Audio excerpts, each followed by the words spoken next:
There we go. All right.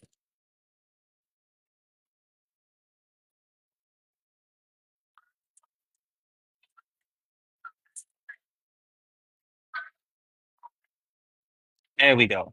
All right, y'all. Come rock with your boy. I'm sorry for those of you that may have seen before. I had a phone call come through, but this is what we're here to talk about. I know we just got out of Christmas and everything like that, but I want to talk about it. I showed a lot of love to Facebook, but I did not get a chance to show a lot of love and time with TikTok. So I just wanted to jump on here and everything like that. Thank you, bro. I appreciate that. My man said, you've given me so much research and added so much ammo to my apologetic clip. Absolutely, man. That's what I'm here to do. And we're going to do it a little bit even today and everything like that. So definitely looking forward to that.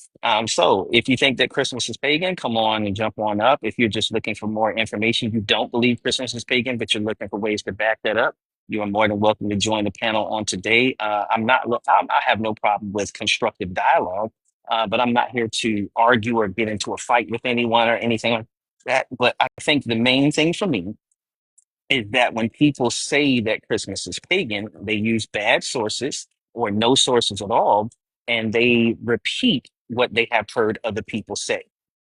Most people are not really good when it comes to researching this particular topic, and so they just go with the flow. And there has been some bad, and I mean bad videos this year promoting the fact that Christmas is pagan. One from that prophet, I forgot what his name was, but saying that Nimrod and that the Christmas tree, the balls on the Christmas tree were supposed to be like testicles and different stuff like that. I mean, the amount of bad information out there that is not properly resourced is just embarrassing. And so when I ask people, okay, if you believe that Christmas is pagan, then what's your source? Where is the information that you're getting it from? They do a quick Google search, they do a quick AI search, and everything. They do a quick Google search, a quick AI source, and most people don't understand that when you search something with AI is not going to AI is not going to think for you.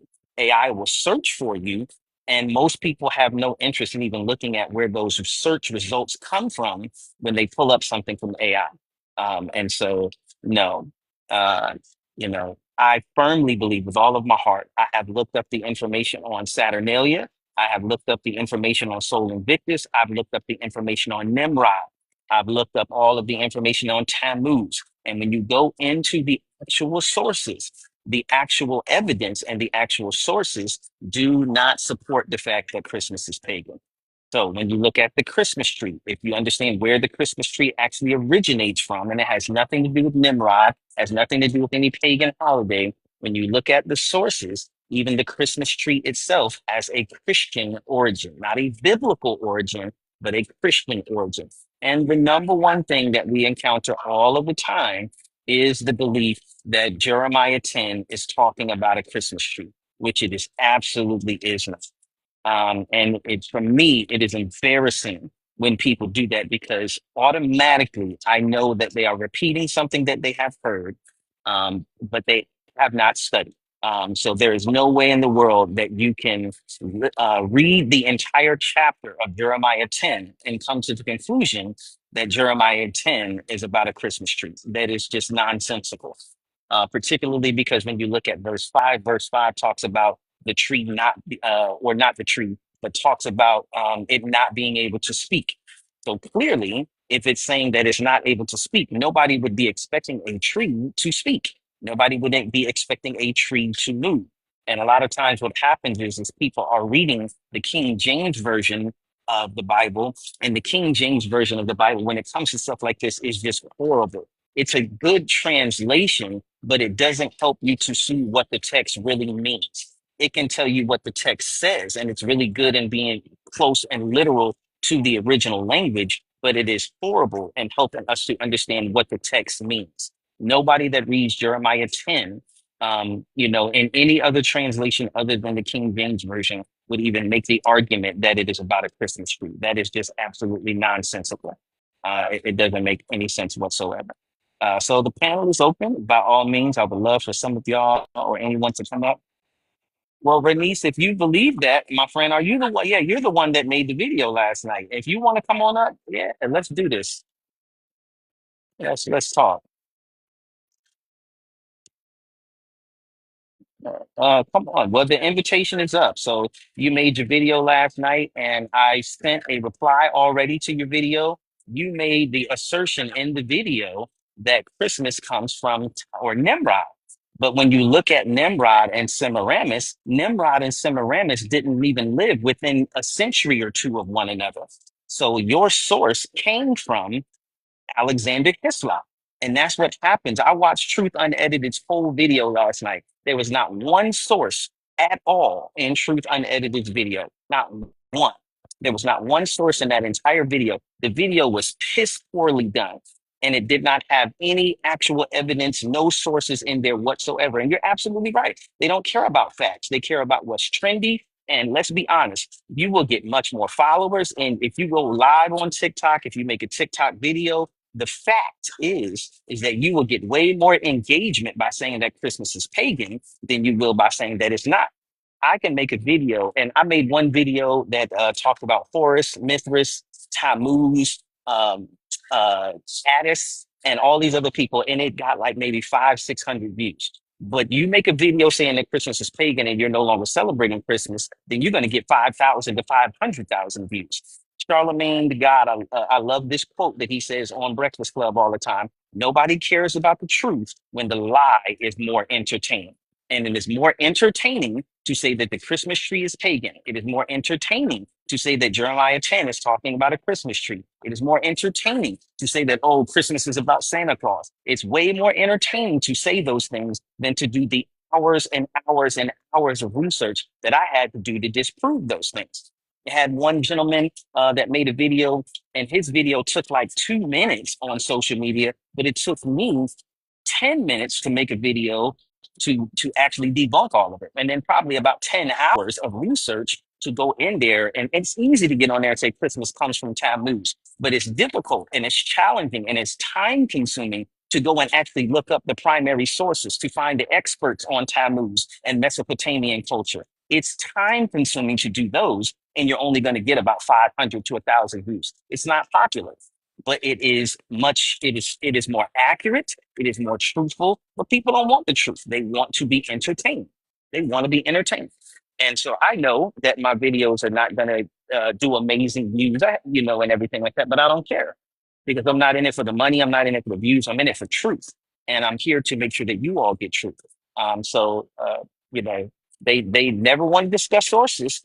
So I invite anybody up. If you want to jump up on the panel, by all means, let's talk about it. Let's talk about Sol Invictus. Let's talk about Saturnalia. Let's talk about the Christmas tree. Let's talk about Santa Claus. Let's talk about where all of these things come from.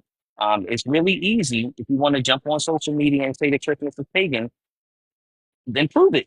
You know, if one person could show me a source that says that yes, Christmas is actually pagan in origin, then I would absolutely go live and be like, you know what, y'all, I was wrong. Christmas is pagan. Yada yada yada. And I'm gonna move on. But nobody's been able to do that. So, well then, Renice, sister, come on up on the panel. If you say you have several times, what? You did not place any sources, my dear sister.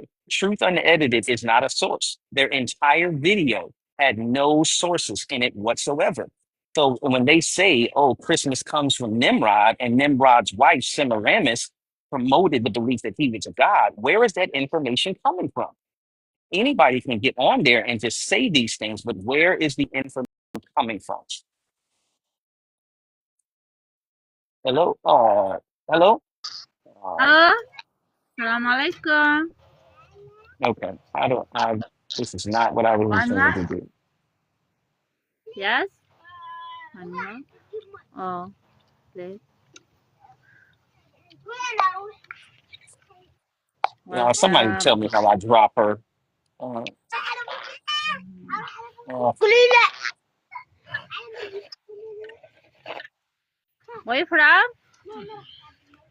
please drop. I got to figure out how to get in here and drop you. From Lord knows I'm Nepal? not trying to do no match.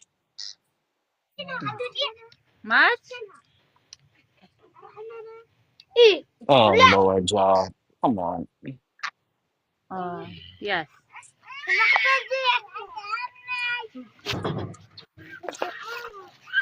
All right, I'm gonna have to start this over and just be a little bit more careful on how I do this.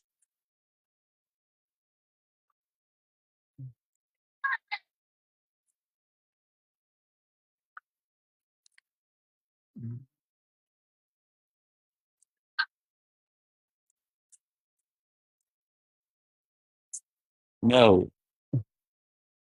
thank you. All right, jeez, Lord, yo, I have no idea how that happened. Uh, let's set this stuff up.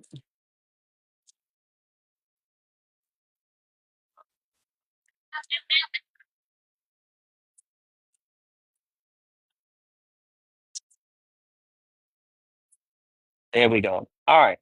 So yeah, I don't know how that switched into a match or whatever. But Sister Renice, please forgive me if I jacked up your name and everything. But if you're still on, jump up and let's have an adult conversation. Let's have an adult conversation. And so that's what happens a lot of times is people jump in and they want to make these claims, but when it comes to defending it, they go quiet, like the Beyonce mute challenge. So yeah, I want to have the conversation.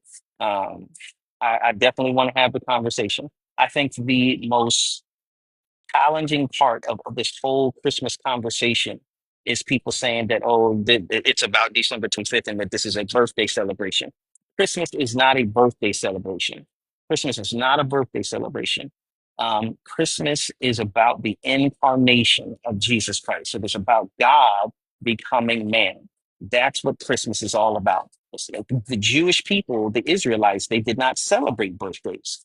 And so it is a misnomer to get on the internet and say that, oh, Christmas is about, Jesus's birthday. No, it's about what happened on the day that he was birthed. What happened is that God stepped out of eternity into humanity to save us from our depravity. That's what Christmas is all about. It's about what happened on that day. It's not about the date that it was on. It's not about a date. It's about an event. And that's what Christmas is all about. And the fact that that gets lost in this entire discussion is heartbreaking because it says that most people, including most Christians, really don't even understand what this day is all about.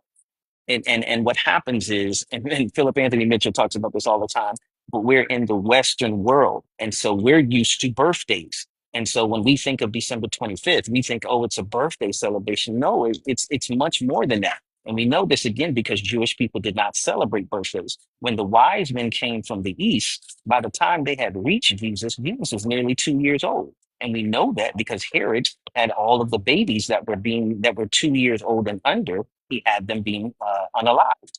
And so we know that they were not coming to celebrate Jesus's birthday. So, Kitch, if you want to come up, you're more than welcome. But there is no Bible verse that tells us to celebrate Christmas. And you have to prove that it is pagan.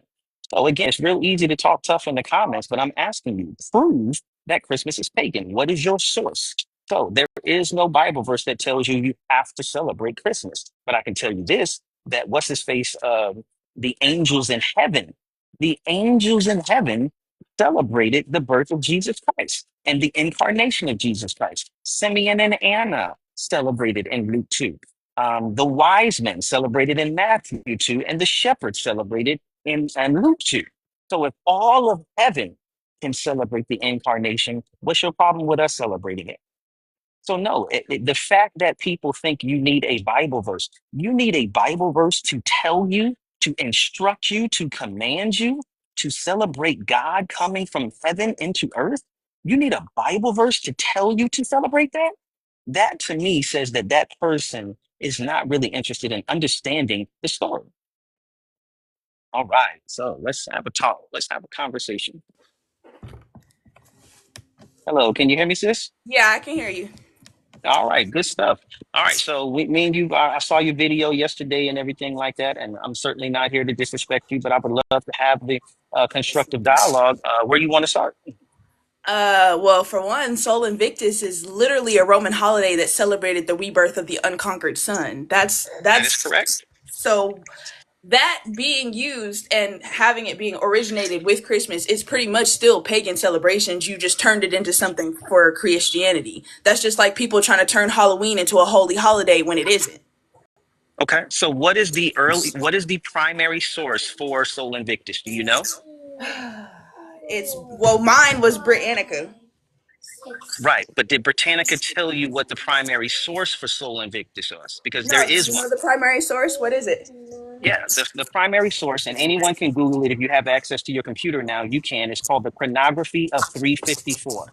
All right, that is the primary source, the primary document from where we know anything about Sol Invictus. And here's the thing, in the Chronography of 354, there is something called the Philocalian calendar. The Philocalian calendar in there, the first date that is in the calendar is, it says December 25th, Jesus Christ was born in Bethlehem of Judea.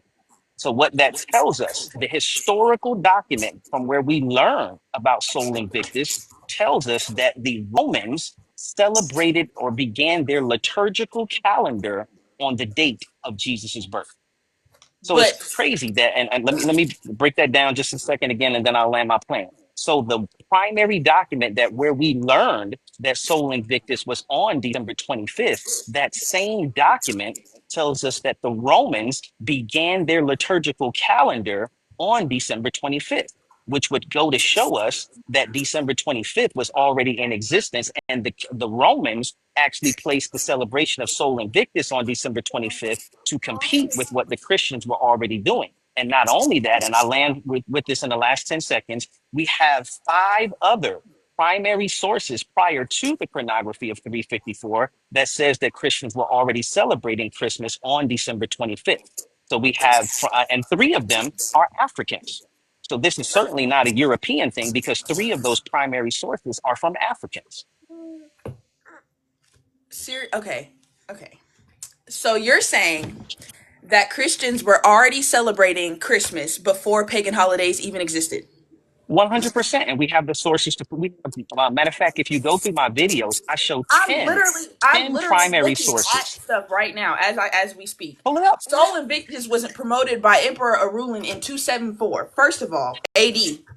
Okay, how is that possible if Jesus wasn't even born yet?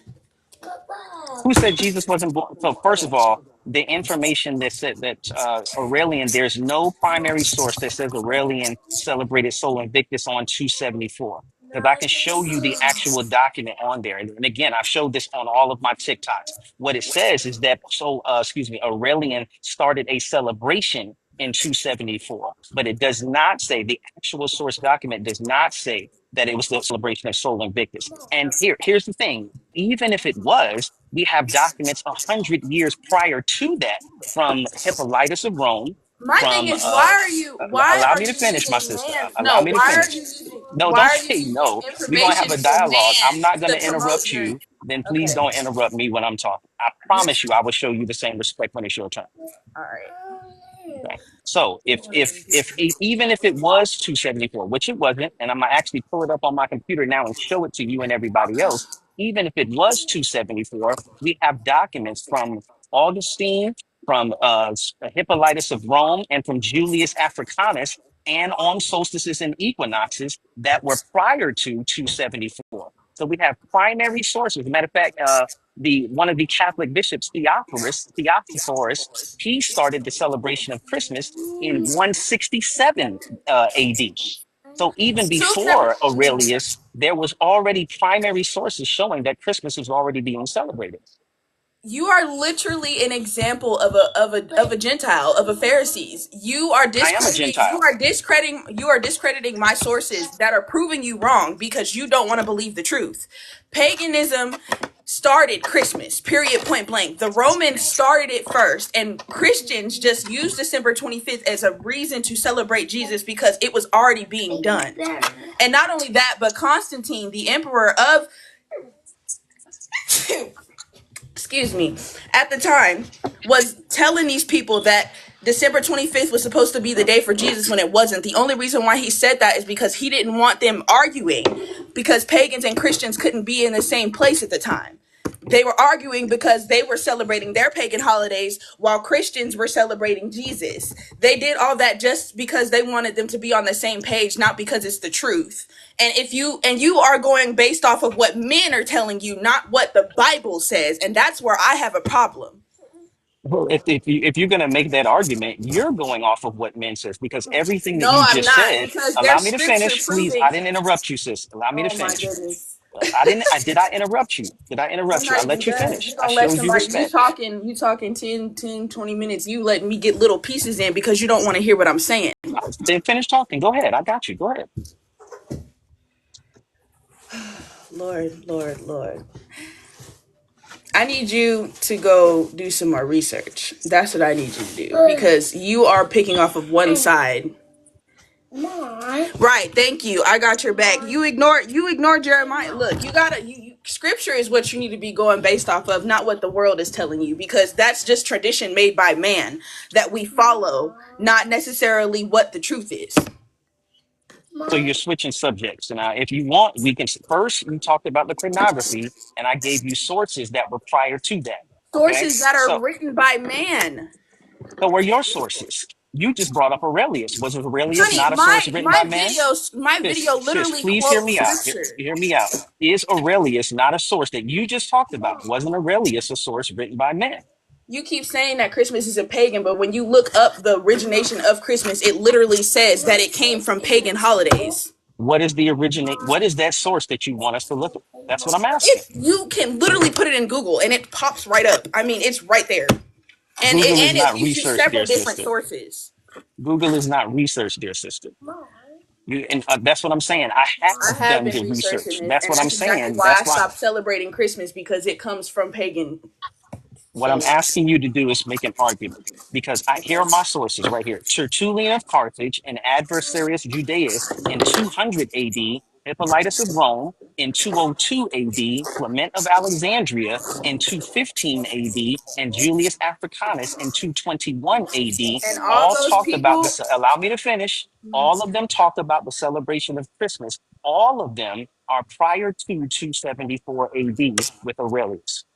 So if you're going to make the argument that your source is Aurelius, I just gave you four sources that were prior to Aurelius.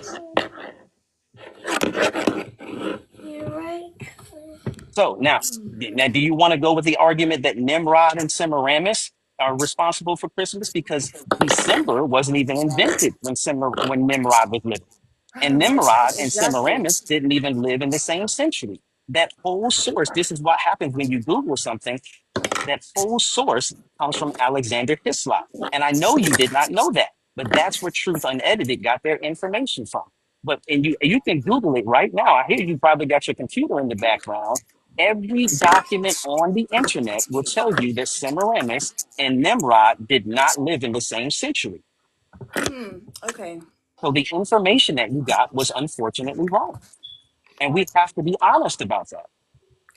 Regardless, Christmas is still pagan because it came from the origination of Saturnalia, which is the worship of the sun god. So again, Okay. Saturnalia is y'all not are to trying to worship the turn sun something god. that was originally pagan into a Christian holiday, and that's wrong. Regardless, Saturnalia was from the 17th to the 23rd. It wasn't even on the 25th, and it was not honoring the sun god. It was honoring Saturn. That's why they call it Saturnalia. just say So that again, sis, just say that you agree with the traditions of man. That's all you have to say, because that's if what it is. I need you to, I'm busting up your arguments, and it sounds like you're getting upset about it. I'm And not all I'm doing, upset. I just don't like when people are lying to people. You're misleading people, and they're leading them to the how am wrong direction. how am I misleading them? Because Because every premise, allow me to finish, every premise that you have talked about, I have debunked. So if no, you're you going to haven't. You say just that it's keep telling me pagan, how wrong what I is the am and how evidence right that it's you are. pagan from? It's not about me. I'm just giving you sources. I'm not giving you Kevin. I'm giving you But sources. I gave you several sources and you decredited all of them. You told me that all of them were wrong. What you said is right, right? Correct or No, not? it's not a yes, That's correct. what you just Because said. so do you want to argue my opinion versus yours, or do you want to actually look at the sources that tell you this? And This ain't about me and you. These are a couple of your sources. sources only agreed because that's what the tradition was at the time. The, People are the, just so- following the tradition, not the the word. source Look at this, sis. I see what you're saying, but it's not true, and I'm But gonna how is continue it to not stand true? on that. These are primary sources. These are historical documents. So we can either say, hey, I didn't know that. I'll go back and look at it and research it and then come back. And that's what adults do. And I'm not saying that you're not adult. I'm saying that you are. And I love the fact that more than most of the people that interacted with me, you actually tried to look up some stuff. But the unfortunate Not truth of the tried. matter is I've you been on did. this. I'm sorry. You The did look reason up why some stuff. no, hold on. The reason why I stopped celebrating Christmas is because of what I found out about Christmas years ago, mind you. So And again, it did originate from a Roman pagan holiday. And no matter how many times you try to tell people it didn't, there's proof that it was originally from Roman pagan holidays. so what Roman pagan holiday and what source? That's I what I'm didn't told saying. you Every time you several bring up a times. I didn't source, told I you show several you. times, and you said that it's not correct. So therefore, that's just what it is. You just don't want to believe it, and that's fine. I don't want to believe it because I have sources that show that that it's incorrect. The same sources that you have are in my sources saying that the only reason why they agreed to it is because pagans were already celebrating their false gods on that same day. You got that from Truth Unedited, which does not have any source to it I have whatsoever. several. Okay, let me pull this shit up again because All right, so I'm gonna show you. I'm gonna show everybody, and we're gonna put this to rest. All right. So here is Saturnalia. The earliest source for Saturnalia is Macrobius. I can actually pull it up on the computer and show it to you because I have the actual document. That's the fifth century. So if you look at where Saturnalia is in the fifth century, we already showed you 10 sources that were prior to Saturnalia. And Saturnalia was on the 17th through the 23rd.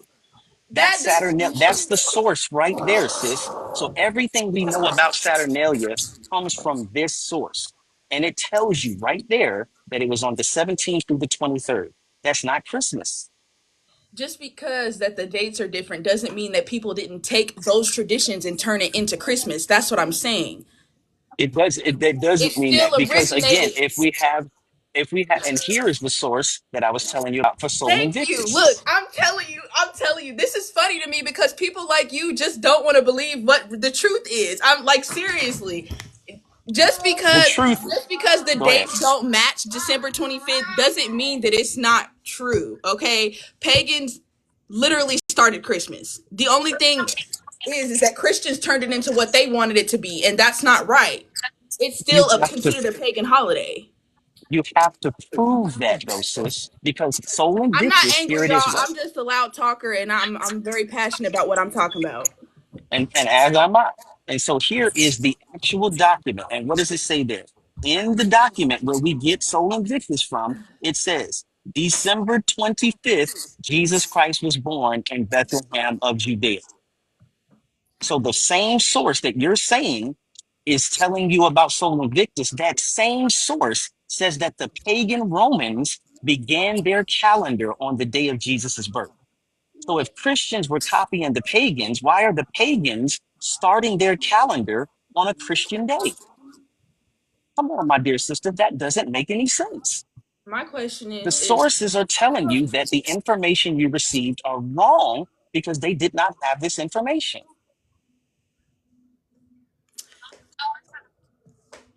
Now, again, I offered yesterday, I will send you this entire presentation so you can look at the sources yourself. And I'm 100% confident that someone as intelligent as yourself will look at those sources and say, hey, this is either wrong or it's right.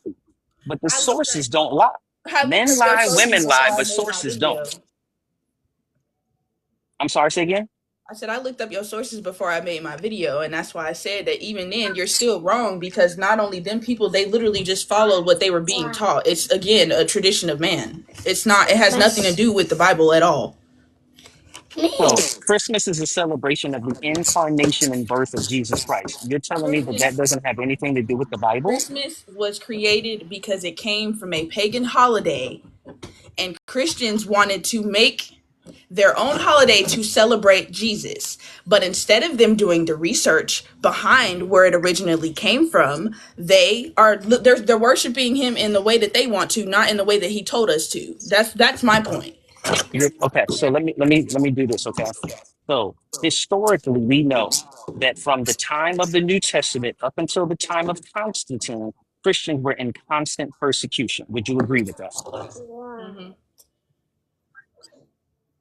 Now, I can take you through the research to show you that, but would you agree with that? No. No? Okay. So the Diocletian persecution and the Decian persecution did not happen. Historical Okay. facts show. Yeah. Yeah. I heard you. Yeah. Okay. That's true. Historically, we know beyond a shadow of a doubt that Christians, up until the time of Constantine, but this is why he's so important, Christians were being constantly persecuted by the Roman Empire. They were being thrown into colosseums and martyred. And the reason for that is because they would not worship the Roman pantheon of gods. So what you're asking us to believe is that for 300 years, up until the time of Constantine, Christians were under constant persecution because they would not worship the Roman pantheon of gods. Then these same Christians who endured persecution for 300 years are going to turn around and name the birth of Jesus Christ after the same pantheon of gods that's persecuting them? Think about that. That doesn't make any sense. If they were already worshiping Roman gods, why would the Romans be persecuting them? There's literally a story in Exodus about how they were celebrating false gods first before they That decided to start worshiping him in the way that he asked them. And you're I wish going back that I had, 4,000 years. I We're wish, talking about because again, you are using sources from man. It is a tradition from man that has nothing to do with my Lord and Savior. And I'm tired of hearing people say that Christmas isn't pagan, because it is. Regardless on how you want to see it or how you want to say it is, it's still pagan. It comes from a Roman culture that I celebrates the sun just god. I just proved to you that the same Roman culture that you said celebrates the sun god, that same source shows Oh, that that's they the were whole Old already Testament. The celebrating the English was birth not of formed Jesus by these Christ on people. December 25th. I just showed it to you, and you seem to not want to acknowledge that. Truth never lies. Let me give you a shot, brother. What you want to talk about? Hey man, I ain't come up here to argue with you, man. I've been going back and forth with you through the chats, man, sending you little information and stuff. But I wanted to say this, man. It's fine that you believe that. I'm not gonna try to change what you believe. I'm just gonna offer you some information. Okay. And I really don't think it's fair that you use what you read as the truth, but discredit anything else that anybody brings to you. You told this lady her sources were nothing. But your sources is. You what you need to learn and understand is, well, I don't mean it like you need to, but that's just a Oh, you figure of good? speech. You good, bro? What you need to learn and understand is the people that control everything, they are great at propaganda. You need to study propaganda. They even got a book out there called Propaganda. Go pick it up and read it. They are not going to tell you something and not have people write sources, people write books to back it. You have to learn to distinguish between what they want you to know versus what they know. These people are very crafty. So they put a lot of propaganda out for us to say, oh, okay, I can go to Google and it does say this. Of course, that's what they want. You think they're not going to cover their lies? So I'm going to just say this and I'm going to drop. What I would like for you to do is learn the difference between exoteric knowledge and esoteric knowledge. Get to know your enemy. Your enemy is very crafty. Your Bible, our Bible, says Satan was cast to the earth and he deceived the entire world. It didn't say he deceived the Muslims, it did, or just the Christians, or just it. He deceived everybody. So you need to start looking into, how have I been deceived? And if you say you have not been deceived, then you're admitting you don't believe what your own Bible says. Because there's a great deception going on in this world, and it has a lot of people fooled, man. So keep seeking, but don't discredit other people' information, man. Just do a little research on what she talking about. If she give you a source, go check her source out. Read My it. brother, so can I ask a question? When she brought up Saturnalia, did I not go to the source for Saturnalia? But that's not the only source. You It's the have sources primary. that Do say you different. hold on? But listen to Do what you I'm know what saying. true? Do you know what a primary source is? Yes, I do. What is a primary source? Just so I make sure we're on the same page. The primary source is the source where the information originated, where it Okay, really so comes from. I agree. So when she said Saturnalia, I went to the primary source for Saturnalia. When she said Sol Invictus, I went to the primary source for Sol Invictus. How is that discrediting the information she put? I went directly to that information. I think you're But just who? upset that when I went to that information, it completely disagreed with her premise. My I thing is, No, went all directly souls have to the one premise. source. I'm not upset, brother. I'm just saying. But you How said do I you know that's? discredited her Hold on. information. I didn't discredit it. I went directly to it. But what makes that the primary source?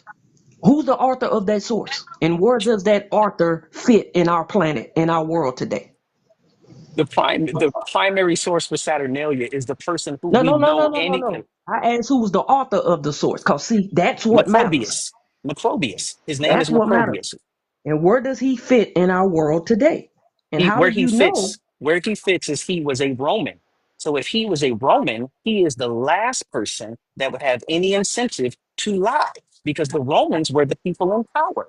Now, if I, this I, was, hear me out. If this was a Christian source, then I could understand you saying, oh, the Christian has a reason to lie because they're trying to compete with the Romans. But the Romans were in power. The Christians were enslaved and colonized in the Roman Empire. So a Roman has no reason to lie about a Roman holiday. Why would a let me Roman lie about Sol Invictus? let me ask you a question. No, no, no, no, no. What? Answer my No, question no, no. first. I Answer can't my ask you question a first. question. Why would a Roman lie about their own sun god? Why? We don't even know that your source is actual facts. That's what I asked you from the front. I said, how do you know that's the primary source? You don't know. You're just assuming because you read it and simply just believed it. You the one Every who. source, brother, you're not being honest. Every I'm source on the being internet, very it's the honest. we already agreed that it's the primary source. There No, is now you agree that it's the primary source. okay, I said what a primary source is.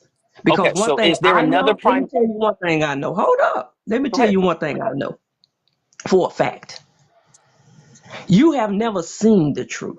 These people, the people that control everything, they have vaults and vaults and vaults of stuff that they've been hiding from us for years. Why How do do you you know think they that? burned How the do you know library? that? Why do you No, no, think no, they no, no. burned the How do you know library of that? You Alexandria? can't just make a Hey, statement and then hold not on. back it No, up. no, How no. do you know that? I, because I If they've been studied them. hiding it, you found it. How do you know that? You asked the question. You gonna let me answer? Of Because course. I studied them. Something that you have never done in your life. You don't study them. I I'm asked you a literally question studying before. the Romans. You No, said no, I no, don't no. You study don't them. study the This is people who called control study. you. This is You don't study the people who 247 control you. slides of Well, pagan okay. study. You Well, saying I don't answer study me them. this. You're What's looking the at my difference study. between esoteric and exoteric knowledge? This is no, Explain we're it. talking historical knowledge, No, not esoteric or esoteric. this here matters. Tell me the difference. Because once you say the difference, if you know, it's gonna expose you. What's the This difference has between nothing. esoteric and exoteric knowledge? What does this have to do with esotericism? Nothing.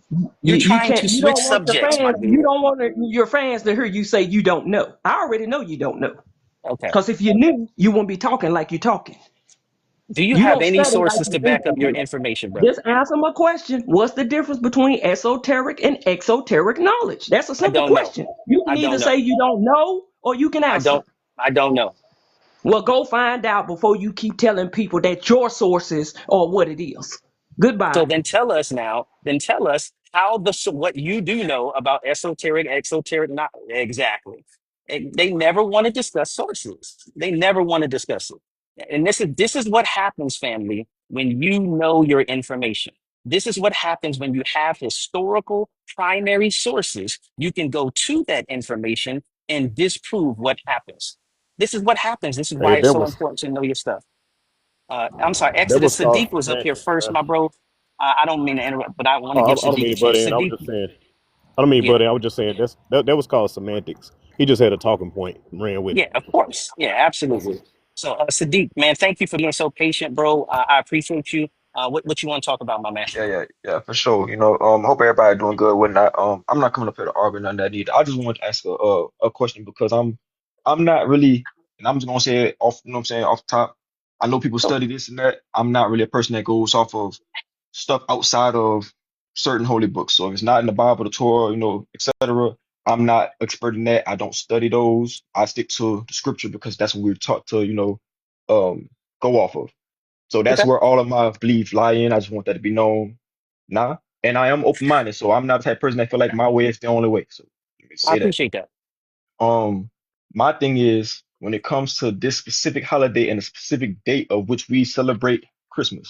When I say we, Hmm. I'm just saying we as general because I don't celebrate it, but generally this Gotcha. day. The Bible specifically, I have not seen it say that this is the exact day which he was born and this is the day we're supposed to worship said birthday. I've also never seen them repeatedly celebrate this day. We've seen them celebrate the day of his birth, but we have not seen them repeatedly do it year after year.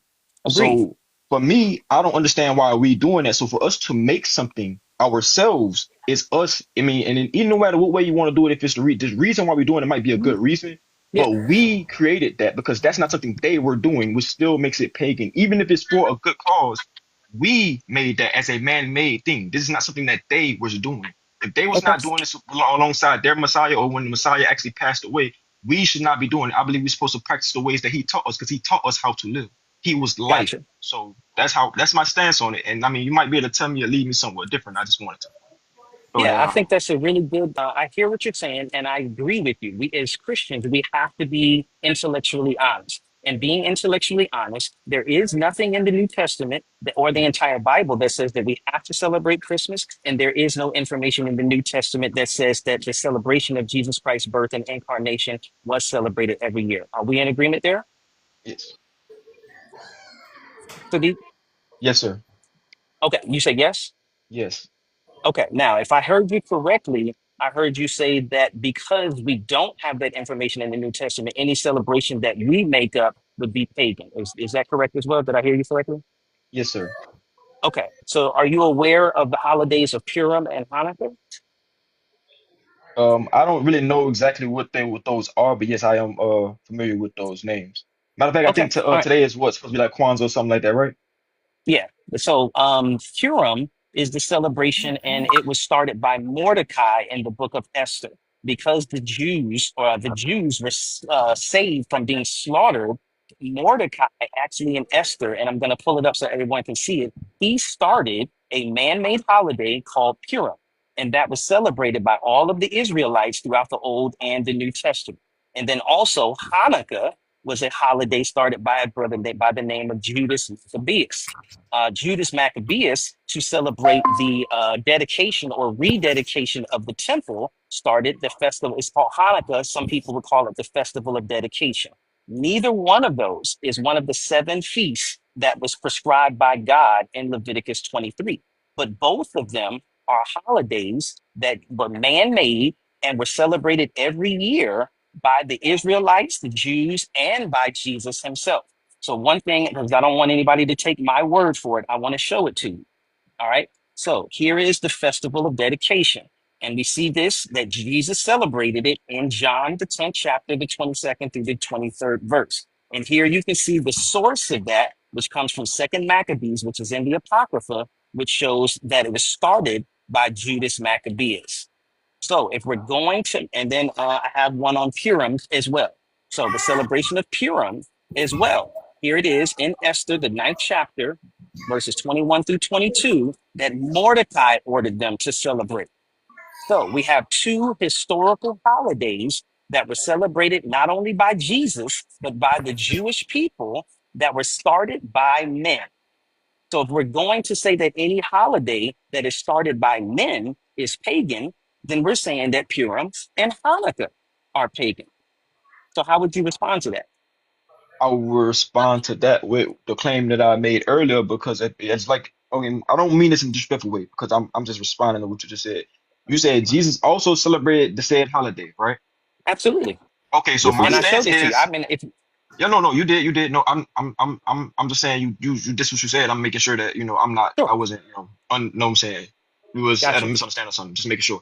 So, like I said, by him being the life and the way we supposed to learn and we live and learn from him, right? We following his teachings, right? What I'm saying is if he did that, obviously that is okay. We have not seen him celebrate Christmas. So, did we see angels celebrate it? You talking about the day of his birth? Yeah, Yeah, we have. But yeah. that's the day of So, his birth. We were not there at his birth. And then they did not keep doing this afterwards. So my whole point is for this to be something that had came after, and this came far after. This didn't come right after. This came far after. Had to because it yeah, came up in a different period. So when did it come up and who made it? Why did they make it? So we like I don't. said, if this wasn't Yeah, something that they were doing in his period, we cannot say because nor God can't tell us that it's okay. You know what I'm saying? Obviously, he can't tell us. And if Jesus is not here himself to celebrate it or tell us that we're doing right, I think that we should stay away from because that's like saying right now, anybody can make a holiday and we should just worship it because it's a holiday, because it's a good reason. Just because it's a good reason don't mean we're supposed to celebrate it. All I'm so I saying is just, that, yeah. go ahead. No, no, I didn't mean to interrupt you. I'm trying to be, I'm trying to give the same respect that I want. So my bad. Yeah, I'm just saying, so I'm looking at it from a standpoint of by if Jesus Christ is the way that we're supposed to learn, live our lives, we should follow his ways, which means that obviously, if this is not something that they were doing, I genuinely just my brain would see that I don't think that is right. That's just Gotcha. the way So, I'm looking at uh, it. no, I think you made great points, my man. So here's the thing. We don't have information that they were or were not celebrating. Now, I will agree that it is not in the New Testament, but we don't see anything about choirs in the New Testament. We don't even see the word incarnation in the New Testament. So what we're doing, both of us are arguing from silence and saying that, oh, they didn't do that in the New Testament. What had happened was we don't see it written in the New Testament, but that doesn't mean that they weren't doing it. We don't know. Now, I'm gonna be honest. I don't think that they started celebrating right afterwards. One, they were being persecuted, and then we have to remember when we're thinking historically, they didn't even know when Jesus was born. They didn't even know. Remember, Jesus is gone for 33 years. Once he's crucified, they had to go back and even calculate when any of this stuff would have happened. I'm gonna land my plane with this because I want to hear from the other guests and everything on here as well. If a person does not want to celebrate it because they don't see it in the New Testament, I have no problem with them whatsoever. But to say to a person that it is pagan, that has to be proven. Because if we're going to make the argument that something is pagan, if it's not in the New Testament or in the Bible, then we know that Purim and Hanukkah, neither one of them, and they were celebrating those holidays before Jesus was born. They were celebrating them before he even came on the scene. Here is my thing, and I'm sorry, when you understand what the incarnation is, that God, the Christian faith is the only faith that has a deity that left their home in glory and came into creation to do something about the problem of evil. I don't understand why anybody that understands the significance of God becoming man should have to have an explicit verse in the Bible telling them to celebrate that. Now, if you don't want to celebrate it on December 25th, then that's fine, but nobody has to command me to celebrate the fact that my God loved me enough to come into the world. I don't need a verse telling me to explain that. I just love him enough to celebrate it. And if someone started this celebration on a specific date, if I understand why they chose that date, I can celebrate because I know why that date was chosen. So again, if a person doesn't want to celebrate it, great. We're going to be in heaven together. If you do want to celebrate it, great. We're going to be in heaven together. But if someone is going to make the statement that it is pagan, that has to be proven. And every single assertion of paganism, I have debunked with the primary source. And I land my Okay. plane there. Hi, good afternoon, everyone. Hey, Jaja, I'm sorry. I want to give Exodus a chance because he was right before you, sis. Okay, no problem. Hey, how you Exodus, doing, my what's up, brother? bro? What's going on, man? My brother, man, you ought to go on my last post because I said the same chapters in John and the Maccabees, bagging it up, man, down to the specific date, time, and Yeah, everything. He's supposed to do the feast of dedication, the days of dedication, which is 8 days. See, the thing is, we done traded the Moedim for holidays, which is not of us. None of these holidays and on the whole calendar, 365, which we had 364 days before the proverbial what they call Gregorian calendar, our Hmm. original Enoch calendar. We knew by matter of fact, we went by seasons, man. You know what I'm saying? And that's the reason why God, in the beginning, in Genesis, He said He set the moon and the stars as a time, to show the times and seasons, so we'd never be off track. So we know what we're doing. So let me get straight to the point. Um, Christmas ain't nothing but a repackaged, regurgitate celebration of Saturnalia. It's the truth. That right down to the tree and everything, and the giving of gifts and putting the gifts up under the tree and everything. And see, what we did was it's kind of like me uh having some alcohol in a cup, right? But then I just put Jesus juice on there. It does not change the contents of what's in there just because I put Jesus' name on it. Okay. So this is what the world is trying to make us do, is take what's of the world and then present it and put Christ's name on it. No, he said he got his specific days, and he said we're supposed to be not of the world, in the world, but not of it. We're supposed to be sanctified and set apart. I mean, we're doing the same thing that three Hebrews was trying not to do when Nebuchadnezzar was trying to throw them in the fire when they sound the cymbals and the bells, and they said at a specific time you're supposed to bow. Guess what? We bowing. You So know, you said, if I heard you correctly, you said that Christmas is Saturnalia repackaged. repackage Okay. right down And to the where do time. you get that information from? I got a lot of information, man. I mean, I ain't got my books on me right now because I'm at work, but it's even scriptures like even telling like, everybody know about the John 10, and then there's a scripture in Revelations where it talk about when they destroyed the prophets. Respectfully, bro, Revelation doesn't have anything to do with Saturnalia. I want to stay on topic. Okay. So It's, where do you what it's get your talking about? information? Everything that you've learned about Saturnalia, where did you learn that from? I learned it from. I ain't got my books on me right now because I'm at work. I can pull the books out and show you, Okay. Do but you know the name of the book? no, not specifically because I own over. Oh, I own over 200 books. I have to Okay. look All through right. them. Gotcha. Gotcha. Okay. So this is a quote from Tertullian of Carthage. Do you know who Tertullian is? No, I don't. He's a North African church father. He was a black man. And here in 203 to 211, this is what he says. The Minervalias are as much Minervas as the Saturnalias is Saturns. Saturns, which must necessarily be celebrated even by little slaves at the time of the Saturnalia, New Year's gifts likewise must be caught at the Septimonium kept, and all the presents of midwinter and the feast of their kinsmanship must be exacted. The schools must be wreathed with flowers. The flaмен's wives and the Adale's sacrifice, the school is honored on the appointed holy days. The same Mhm. thing takes place on an idol's birthday. Every pomp of the devil is frequented. Who will think that these things are befitting to a Christian master? So here Mhm. is an early church father, an African church father, who in Mhm. 203 to 211 is writing and saying Christians don't take place or take part in Saturnalia. So Alone. help me understand how you're making the argument that Christians are repackaging Saturnalia when number one, you have church fathers who are saying, no, we don't participate in their celebrations. And then number two, we have the information to know that they were still being persecuted at this time.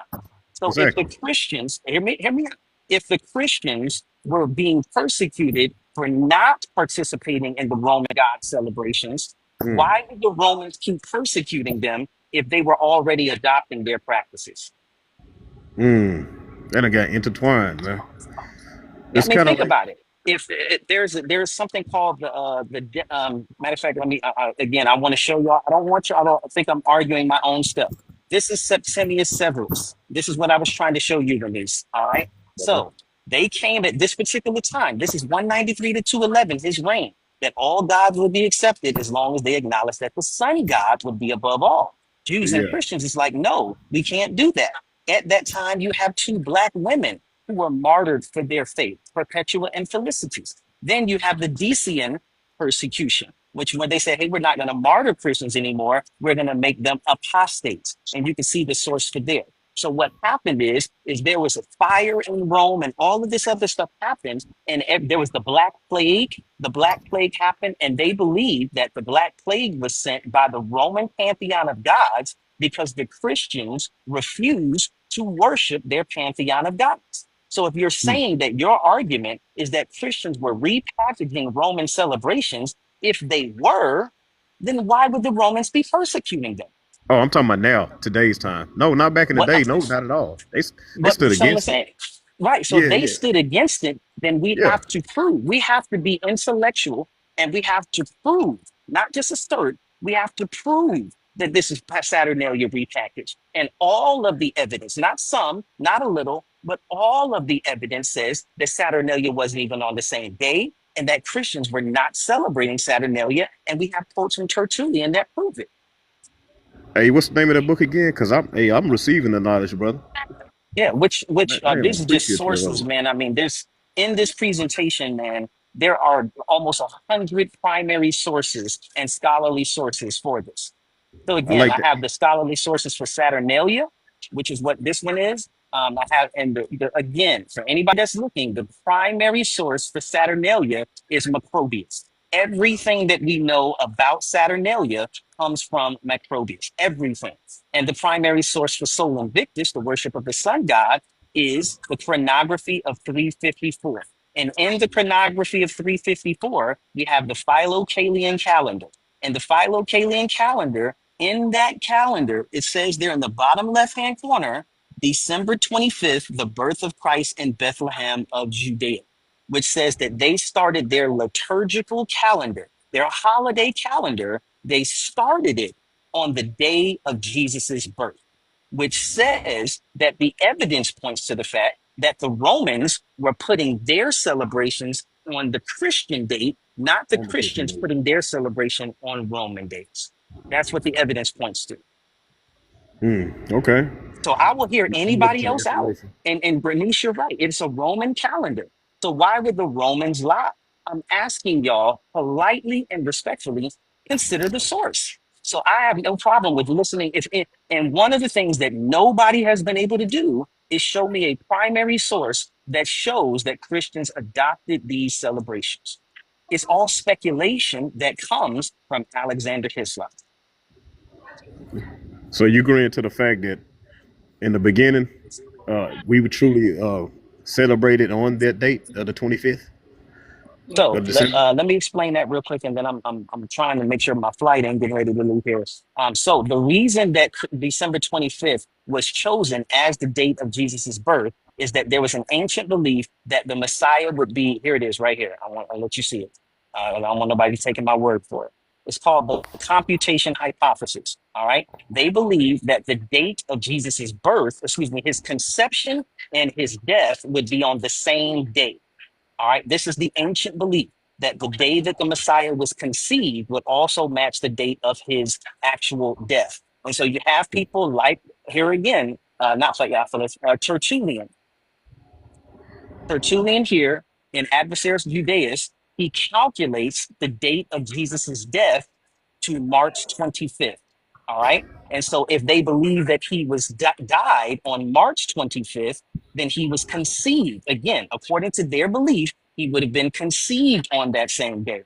So if he was conceived on March 25th, 9 months later from March Okay. 25th is December 25th. That is why the date of December 25th was chosen. And again, all 10 of these primary sources talk about that.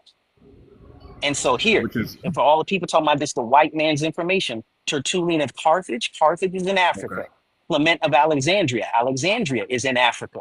Julius Africanus is another African. Augustine is another African. These are African sources. They're African sources. So back to the original calendar. That's in the month of Nisan. Correct. That's a Hebrew calendar. Yeah. Okay. Okay. Because Yep. proven. That's proven in the Bible by itself.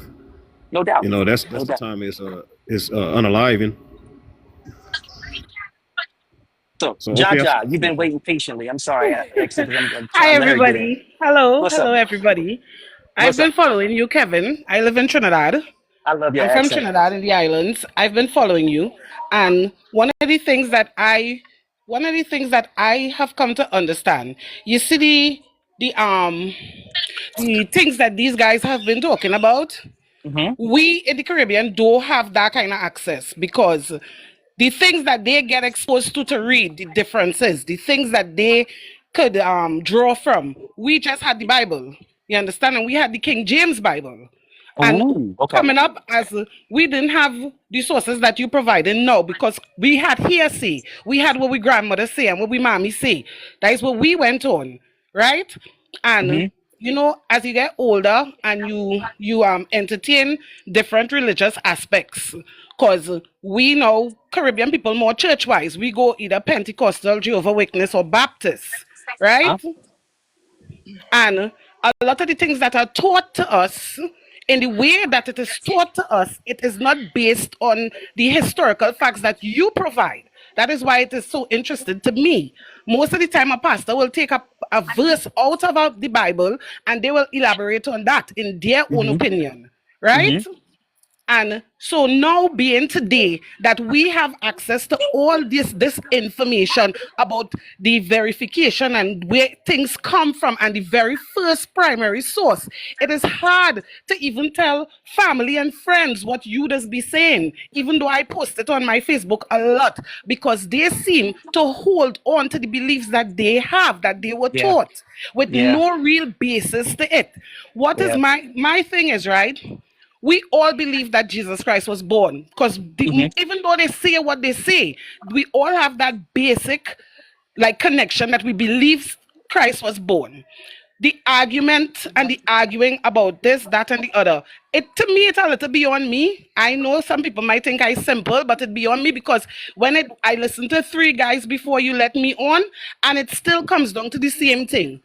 What is the difference of trying to say XYZ, but it's still coming up to A. The fact that we know he born. Yeah. And the arguments that they come with, the Bible, from I now start to study, yeah? I now start to study. And one of the Psalms they say, lean not upon your own understanding. And yet, every single person that spoke before me, they spoke from their understanding. They're not even allowing their mind to even accept that it have other sources, even, and then when they can't get the way, they go on, they're coming off, they're not backing up this stuff. So you know, it's funny to me. We learning this, some of the things that all you're even saying, some of the words all you're using, some of the times you're using. We never had privy access to that in the Caribbean. We Yeah. got the pilgrims who came down here and give us religion as slaves.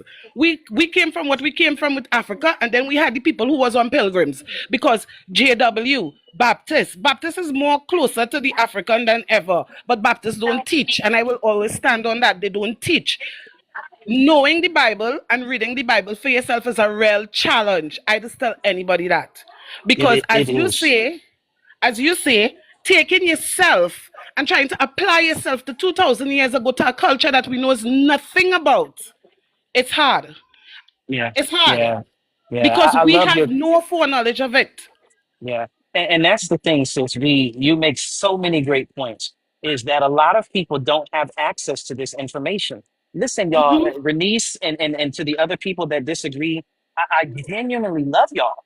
And I genuinely just want people to have truth, which is why I did hours and hours and hours of research and putting this PowerPoint together using only primary sources and scholarly information, not truth unedited. And y'all know how many books I bought, how many encyclopedias I invested into to make sure that I gave accurate information and not my opinion.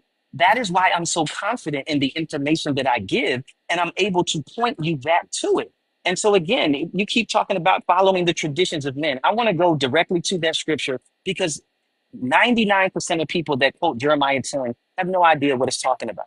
So, here in Jeremiah 10, I'm going to show you. Matter of fact, let me take the Amplified off of there. Uh, and I'm going to put the King James Version up.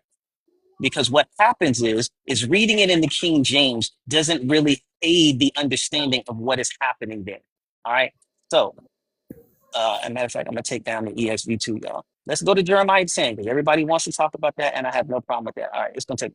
All right, so hear the word of the Lord, which he speak unto you, O Israel, no issues. Thus saith the Lord, learn not the way of the heathen, and be not dismayed at the signs of heaven, for the heathen are dismayed at them.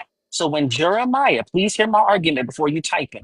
When Jeremiah says, learn not the way of the heathen, Jeremiah is talking about a specific heathen people and a specific heathen practice, which are the Babylonians, which were dismayed at the signs in the heavens. They were practicing astrology. So we have to first understand when we're reading the Bible, we have to understand what the author was saying to the original audience. We can't automatically apply it 2,000 years later without first understanding what did it mean to the people Jeremiah was writing to. And when Jeremiah says to them, don't act like the other nations who try to read the future in the stars. That is what he is telling them. It's not just talking about Christmas or anything like that. He's talking about a specific astrological argument. Now, watch what he says. For the customs of the people are vain. The people he's talking about are the Babylonians. He's talking about a specific people. For one cutteth at a tree out of the forest. We have no issue there. They cut down a tree. Someone cuts down a tree from the forest. Now, watch what happens. The work of the hands with the workmen. That's where people get tripped up. What he is saying is a craftsman carves an idol. Here it is. Someone cuts a tree down from the forest. It is worked by the hands of a craftsman with a chisel. The tree is worked by the hands of a craftsman with a chisel. It is no longer a tree. It's no longer a tree. It's turned into an idol. They deck it, not the tree, they deck the idol with silver and gold. They decorate it with gold and silver and fasten it with hammer and nails. He's talking about the idol. How do we know that? Let's keep going. They are as upright, not it. They is talking about the idol is upright as a palm tree. Now, here's what it is. They must needs be born, they are as upright as the palm tree, but speak not. Family, let's be honest. Who would be expecting a tree to talk? Come on now, y'all. Let's be honest. Who would be expecting a tree to speak? Who would be expecting a tree to move? Why would anybody be afraid of a tree? Why would they expect a tree to do evil or do good? It doesn't make intellectually honest sense. It doesn't. What he's talking about here is they cannot speak and they need to be carried because they cannot walk. Not be afraid of them. They can't do you any harm or any good. This is really clear. The CSB, like scarecrows in a cumber patch, their idols cannot speak. They must be carried because they cannot walk. They must fear them, for they cannot do any harm, neither can they do any good. It's about an idol. It's about an idol. The entire chapter is comparing the worship of idols made from the wood of trees to a living God that can speak and walk and talk. That's what it is. And it gets all together even to, watch it here. Verse number 6. But they are altogether brutish and foolish. The stock of doctrine is vanities. Let's be honest. Nobody understands what that's talking about in the King James. But if you read it here, people who worship idols are stupid and foolish. The things they worship are made of wood. This is why you need different versions. They are both stupid and foolish, instructed by worthless idols made of wood. They are both stupid and foolish. The instruction of idols is but wood. Now, this is where it gets written. And then here he tells you where they got the silver and gold to plate the idols with. This is how I know people did not. Here it is. But the Lord is the true God. He's calling him the true God because he's comparing them to the fake gods. And then verse 14 makes it so plain. All right. Every man is brutish in his knowledge. Even in the King James, every founder is confounded by the graven image. For his molten image is falsehood, and there is no breath in them. That's why it cannot talk, because there is no breath in that idol. It's about an idol. Jeremiah 10 has nothing to do with a Christmas tree. Christmas hadn't even happened yet. It has nothing to do with a tree. It's talking about idols made of wood. Google what an Asherah pole is. Google an Asherah pole, and it will demonstrate to you that that is what Jeremiah is talking about. It has nothing to do with a tree. And if you read the entire chapter and you're intellectually honest, you have to say, this wouldn't make no sense for him to be talking about a tree speaking. Would make no sense for him to be talking about a tree moving. It's about idols and comparing them to the living God. Kevin, can I say one thing before I leave? Go for it. I Go for it. understand. I understand that there is a lot of confusion in the earth because of a lot of things that were rewritten and written over and brought back to us in one man's opinion, and it it came across, and who took it. But one thing that really resonates with me is that the Lord said Jesus came to give us salvation, right? And Mm-hmm. most of the things from the Old Testament he did away with because of his coming, right? Mm-hmm. Well, and then we came to understand that we are not the Jews. We are the people, the branches that will come into, that he accepted. He bring us into it. We You were not the going deep, but first I love people, it. right? And due to this whole fact, right? I sometimes when I look at the world and I hear these things and I look at things going on, because we're on an island, you guys in the States, right? And you see some of the things that are going on. It's so fearful that a lot of people so caught up in the facts of things that none of we was there to witness that they're not even realizing they're repeating the Pharisees. They're repeating what the Pharisees did because nobody can take the simplest understanding that Jesus lives in us. Our lives, our hearts is not what goes in our mouths, is what comes out. And these simple things that makes us human, that makes us God worthy, or however they want to put it, that those who I have ears, let them hear. Because so much people is not hearing. They so want to debate on what was and who say and where it was, that they're doing the same thing that when Jesus did reach the Pharisees, the well-taught, the well-godly men, they didn't want to hear him. Amen. Jaja, let me get who's this in because he's been patiently waiting. What's up, Bye, bro? guys. Love you, Jaja. What's up, bro? Peace. Thanks I for your wasn't gonna. patience, man. Oh, it's my pleasure. I'm really here to listen. I didn't have much to speak about. In fact, what I was going to offer, you had already covered by the time you had got to me, and that was well. The first thing I wanted to say is that all those that oppose your position or are arguing against it, it would be nice to hear you address your points. Like it's an exchange of ideas. It's not like if you believe that this is X, Y, and Z, I'd like to hear your sources and why you believe that. And then when you respond to it, I'd like to hear a response to direct response to what you have said. And there was a couple of brothers that were doing that, and there was a couple of people that weren't doing that. I'm just saying I'd like to hear that. The Yeah. second thing And the and I second just thing I want to would say like to I'm say. open to that. If someone has a source they want to discuss, I got 30 minutes before my plane boards. I'm open to it. Go ahead, bro. Uh, Second thing. the last thing I wanted to say was, first off, we know that celebration and worship are two completely different things. Yes. So we should get those parameters set. And secondly, I would like to ask those who are opposed to Christmas as it is today, what is it? Can the body of Christ, those of us in the body of Christ, are we allowed to institute traditions? Are we not allowed to institute the celebration of the birth of Christ, even if we start like we started today? There's countries right now today that persecute Christians.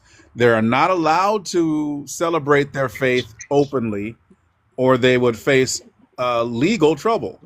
Hmm. And if those countries were to free those Christians and liberate those Christians, are we not allowed, as the body of Christ, to start celebrating those people who are free from persecution? Are we not allowed to institute new traditions? For instance, and you brought up Hanukkah, but what I was going to bring up was the synagogues themselves were traditions that came about from the exilic period when they were in exile. When the temples are destroyed, We're what destroyed. else can Yeah, they do absolutely. except for start synagogues? It's not Very in the good. Torah to say start a synagogue if the temple gets destroyed. It never even says that. But they did that to continue worshiping their God and to continue having fellowship and teaching about their faith, why can't Christians do the same thing and institute traditions that are within the parameters of the Bible, but may not be explicitly in the Bible? And that would be the last thing I'd say. And let me piggyback to what you said. When John in John 1:1, when John uses the term logos to describe the Son of God, logos was a pagan word. Logos is not a Jewish word. It is not a Christian word. It was a pagan word used by philosophers to describe the divine mind or the divine intelligence that was behind the creation of the world. So John uses a pagan word to contextualize who Jesus Christ is to his audience. So don't tell me that you cannot use something pagan because it's written right there in the scriptures. Many of you probably did not know that, but the word logos is a Greek word.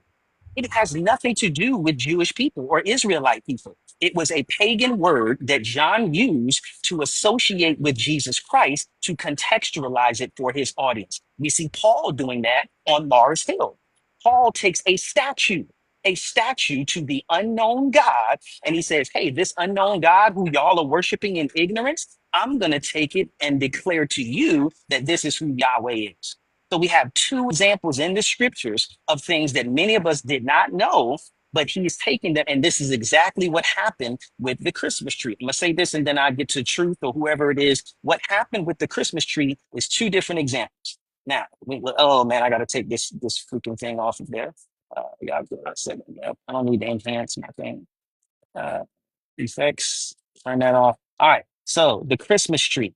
The Christmas tree goes back to Saint Boniface, who was a missionary to the pagan Germans. And in 716, they were about to sacrifice a child under the pagan god Donar oak tree, their pagan tree. They were about to sacrifice a child on it. So what does Boniface do? He cuts down the tree, and I want you to see what he says.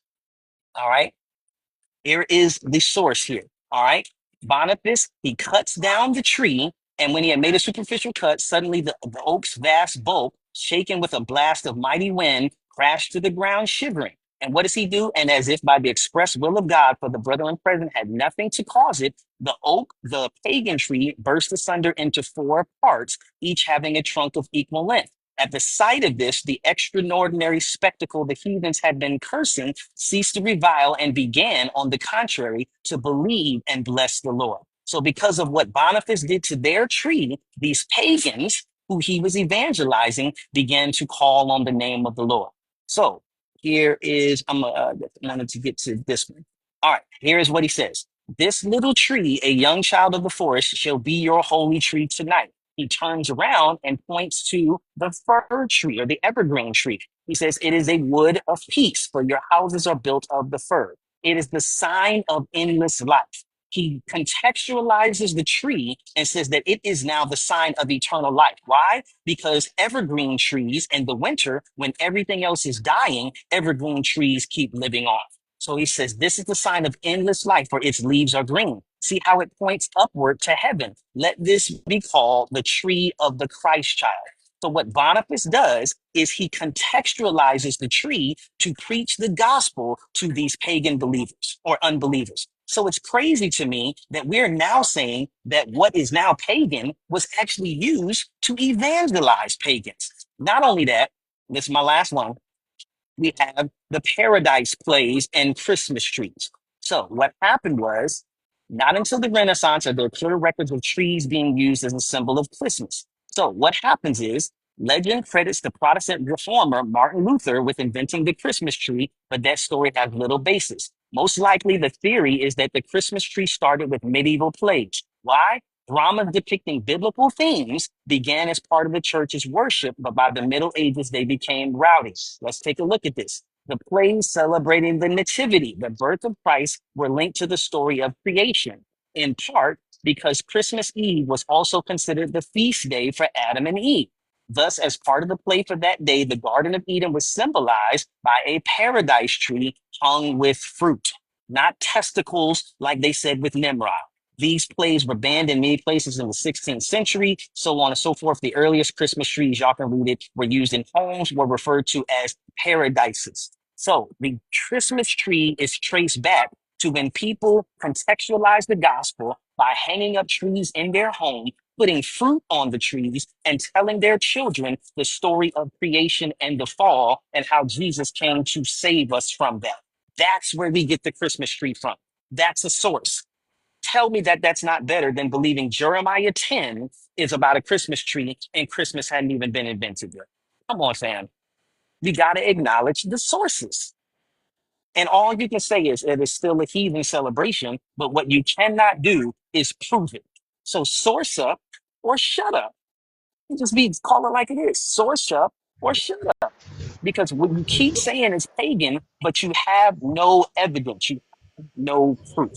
All you have is an unqualified opinion because the opinion is not based on any substance whatsoever. It's all style and no substance.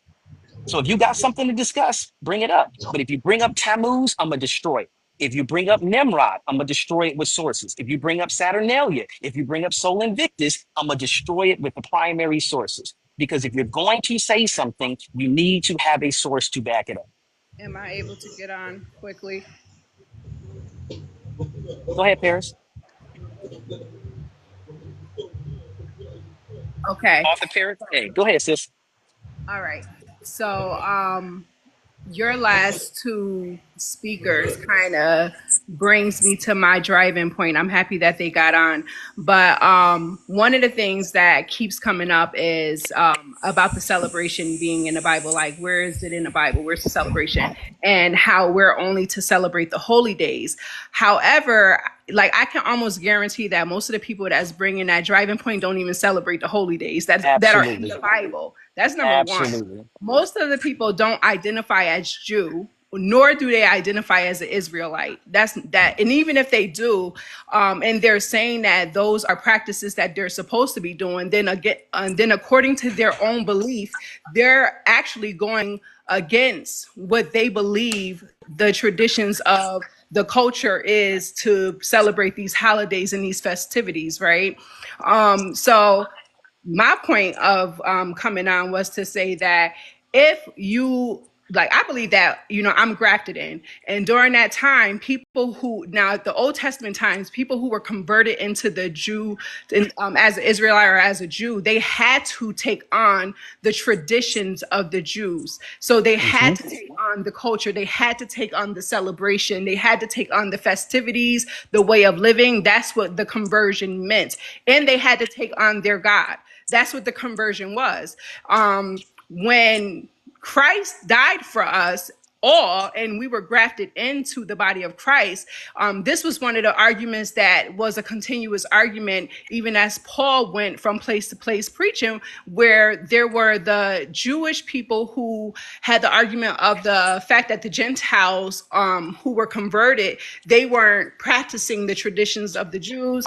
And the Gentiles were saying, well, hey, you guys don't even have to practice those traditions anymore, so why are you? So Paul is telling them, well, you don't have to practice them if you don't want to, and if you want to continue to practice them, that's up to you, but you don't have to fight because Christ has died for us all.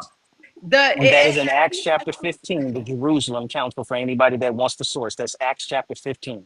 Amen. So it has been fulfilled. What bothers me is that I believe Christians will find, a lot of times we will find a reason to divide amongst each other.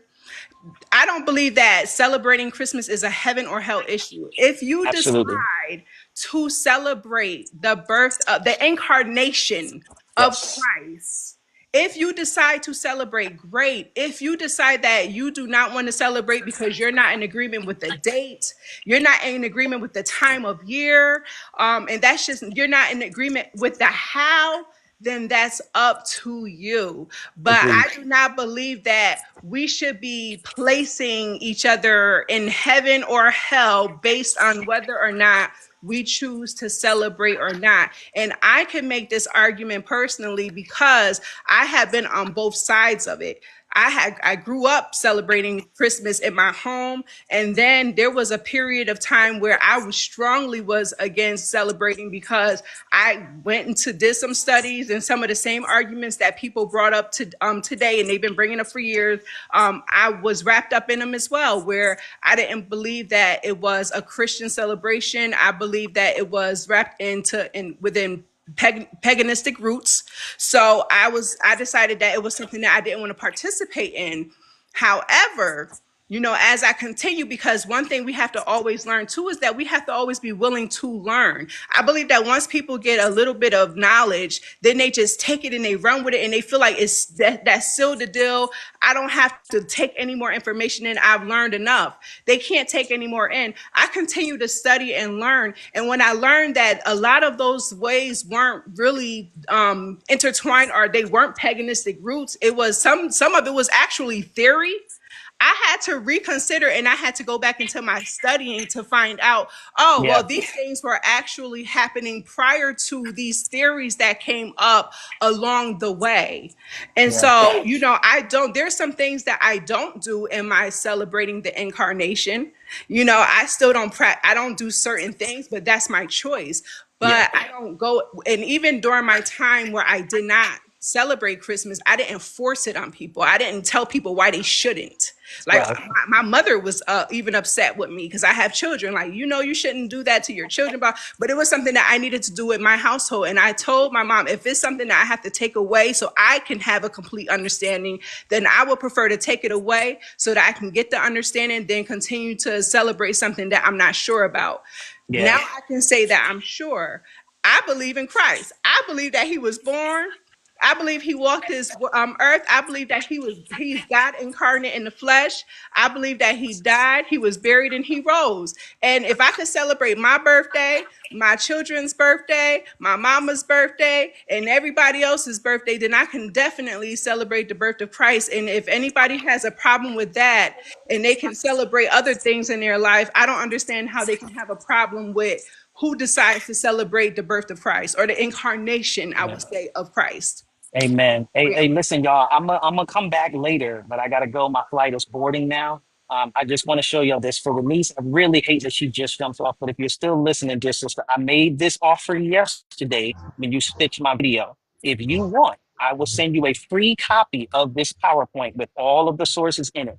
There are 247 slides in there. And y'all can see here, I have information, primary sources on all of these are the primary sources, the actual quotes on this. I have the actual sources for Saturnalia, Sol Invictus. There's information in there on Yule. All right. There's information in there on Horus. There's information on Mithras, on Dionysus. Anybody you want to talk about that says that Christmas was taken from them, Krishna, Buddha, all of them can get it today. All right. I want you to just look at the sources. Santa Claus, the history of Santa Claus and St. Nicholas and where he came from. All of this information in there. The Christmas tree.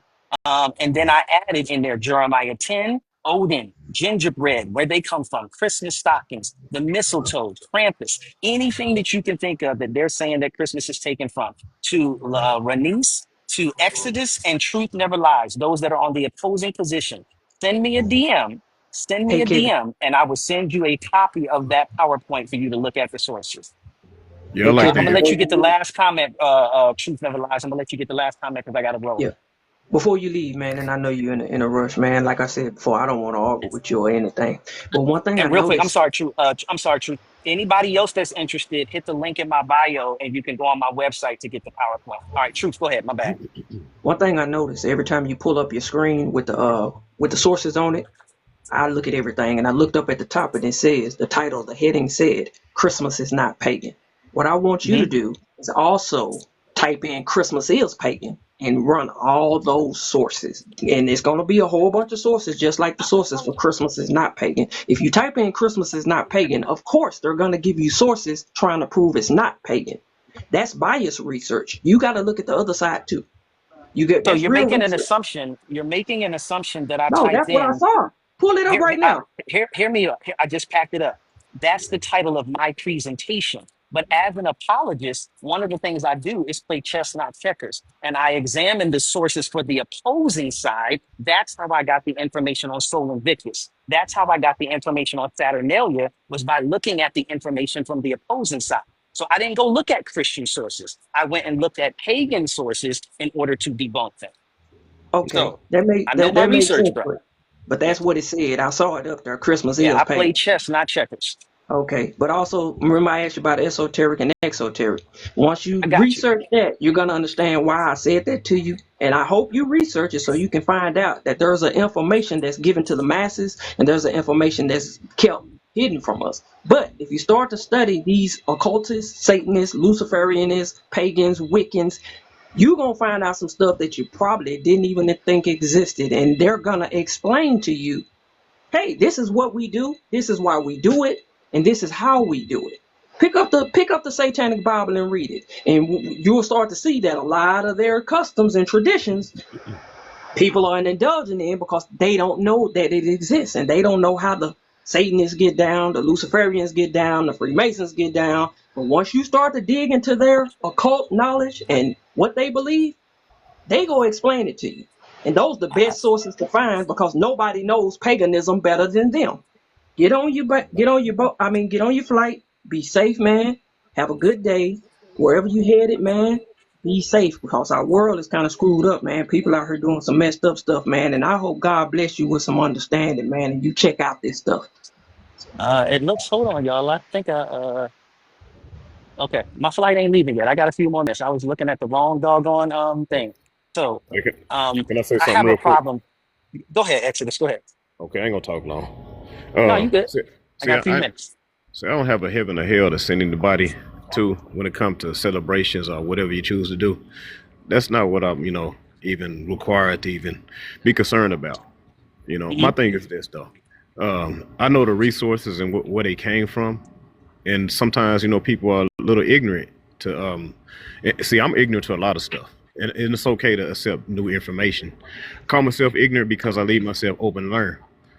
So I think a lot of us are ignorant in some ways, so we can be just stuck in some type of way on both Yeah. sides. Because I walk and work with a person, and many people, they are true pagans, and they'll tell you everything about the celebration of Euro and stuff like that, how it is Yeah. their stuff. But Yeah. that's neither here nor there. I don't care about that at all. My thing is this: uh, Christ Himself was never born.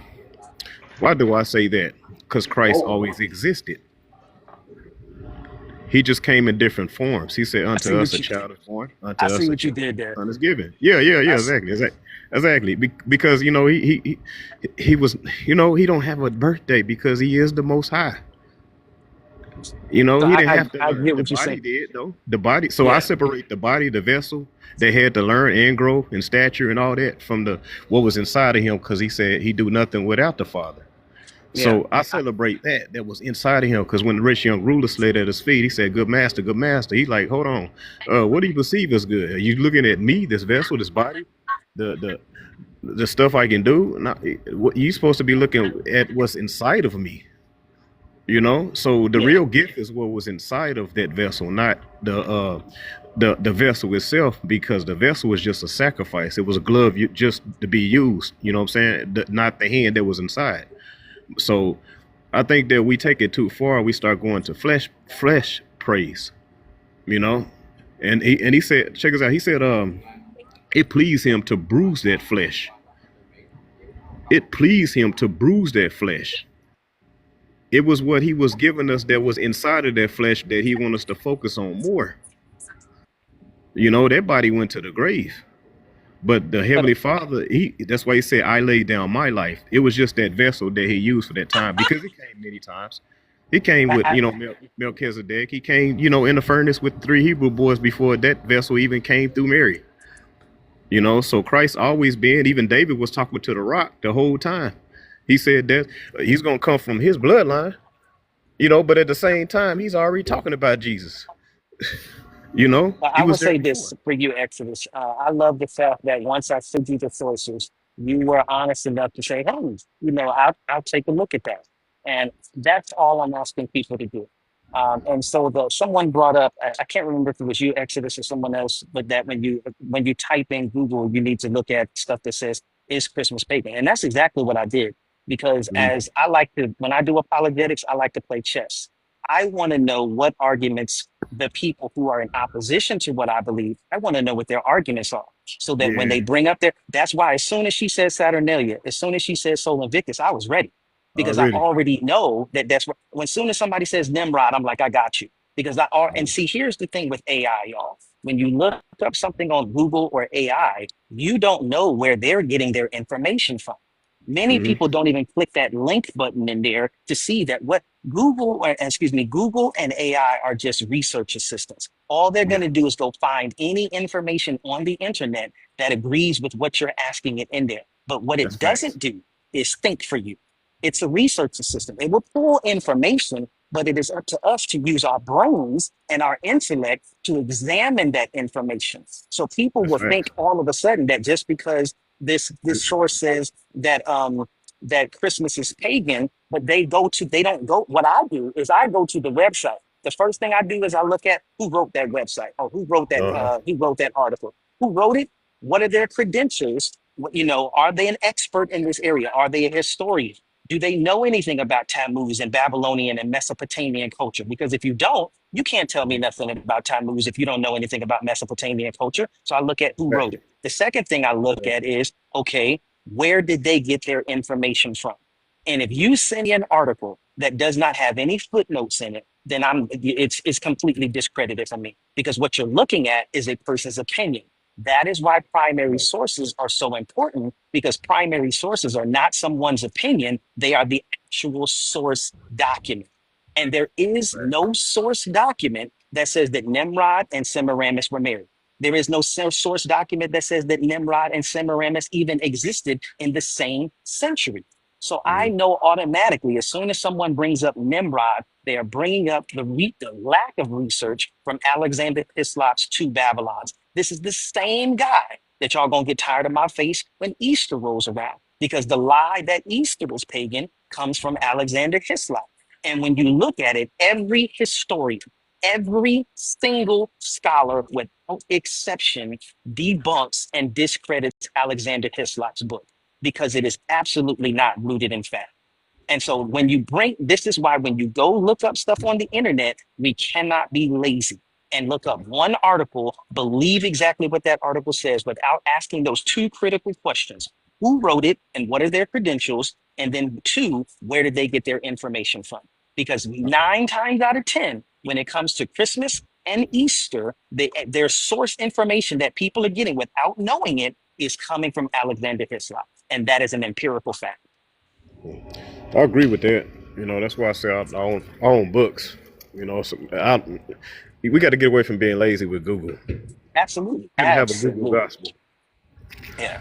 So Mr. It's, 757, man, you jumped up, bro. How you doing, man? Grace and peace, family. I'm doing good, man. What's going on, So man? Floor is yours. yeah, so I was just, first of all, I'm still learning all this stuff as far as the Christmas not being pagan.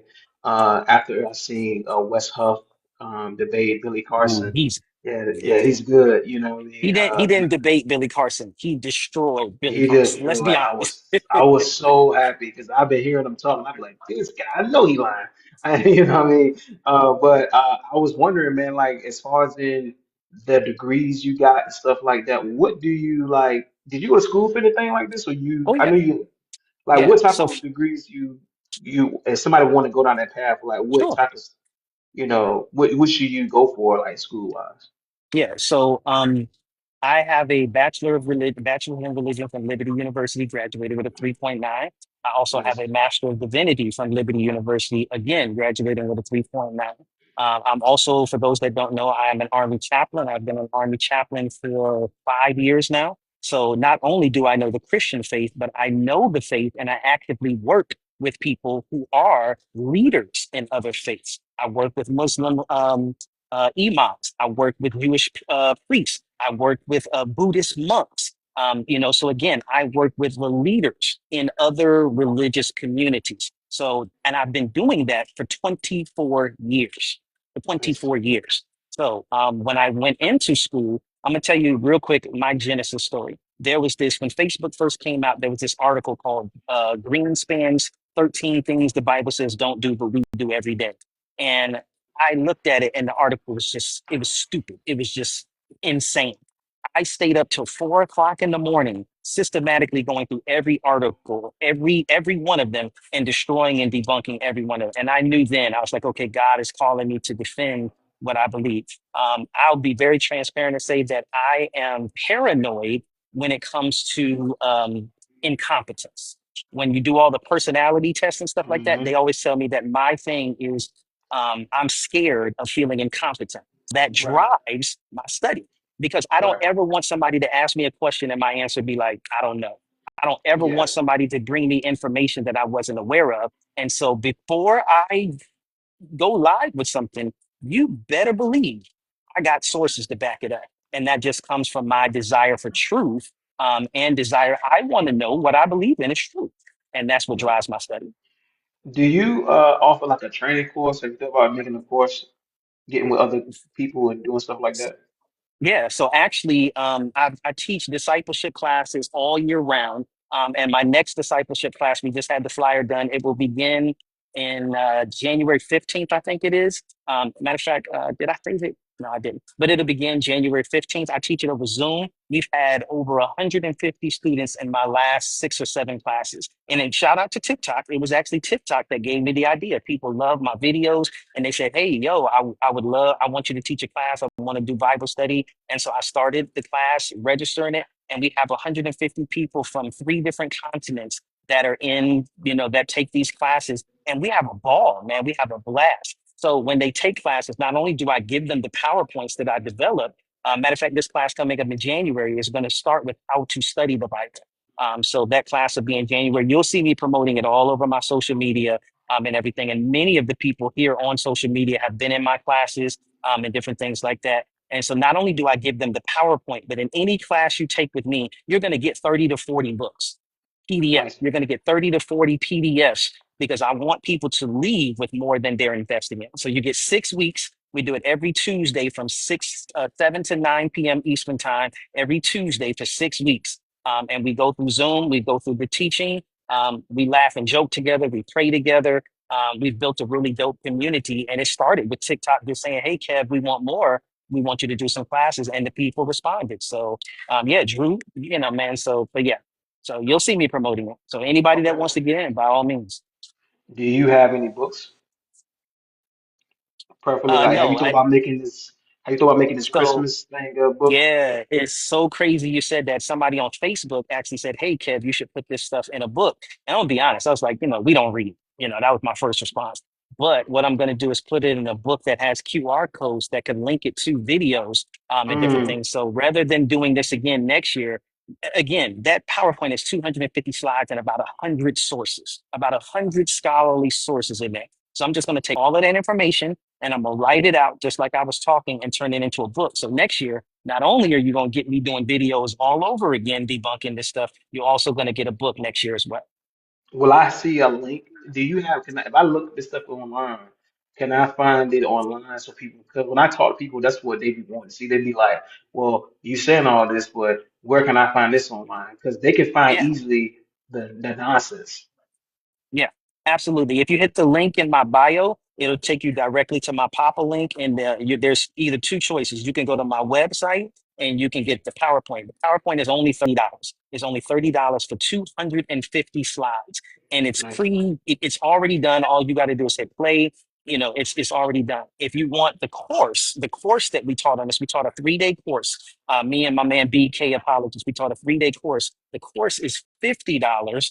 And Nice. that's link is in my bio as well. But if you take the course, not only do you get the PowerPoint, but you get all of the books where I got my information, all of the primary sources for Saturnalia, for Tammuz, all of that, Alexander Hislop. You get the actual books that I learned and studied from. So every book that I have in my digital library is available in the course and stuff like that as well.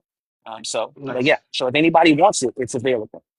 I'm gonna check it out now, man. Thank you. That's all I wanted to say, man. I appreciate everything you do. Yeah, for sure, for All sure. right. I All Hey, right, saw brother. a couple Peace. of can I people throw had something real questions, so quick? go for it.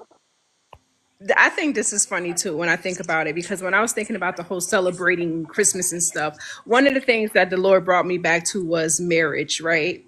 And how people are so big on wanting to have this big old marriage ceremony and have a big old marriage celebration. But when the Lord brought Eve to Adam, I didn't see him lining up animals in the Garden of Eden for there to be this big celebration. He just brought that man his wife, right? And so, but but man decided that they wanted to have this big celebration behind coming together in holy matrimony. That wasn't something that God made mandatory as far as the celebration, as far as Facts. the ceremony behind it. He brought Eve to Adam. And so for people to like make this big dramatic argument about a celebration of the incarnation of Christ and his birth and the day and all of this thing, it's so crazy to me when you can go all the way back to the book of Genesis and think how God didn't even make this big old dramatic ordeal about the celebration of the man and the woman coming together and holy matrimony, but it's Facts. something that people are look forward to. It's Yeah. something that we do. It's something that Yeah. is in the Bible. Yes, it's there, but it wasn't something that now marriage, yes, is ordained by God, but the celebration behind it Correct. wasn't some big ordeal. And people will have the argument, well, Jesus went to a wedding celebration and it but the point and this is why I listen to you as far as sources go, is because the point is he was there. You're kind of making a point that the people who had the argument are making the point that you're making. Yet he was there. He didn't Yeah. ordain it, but he was there.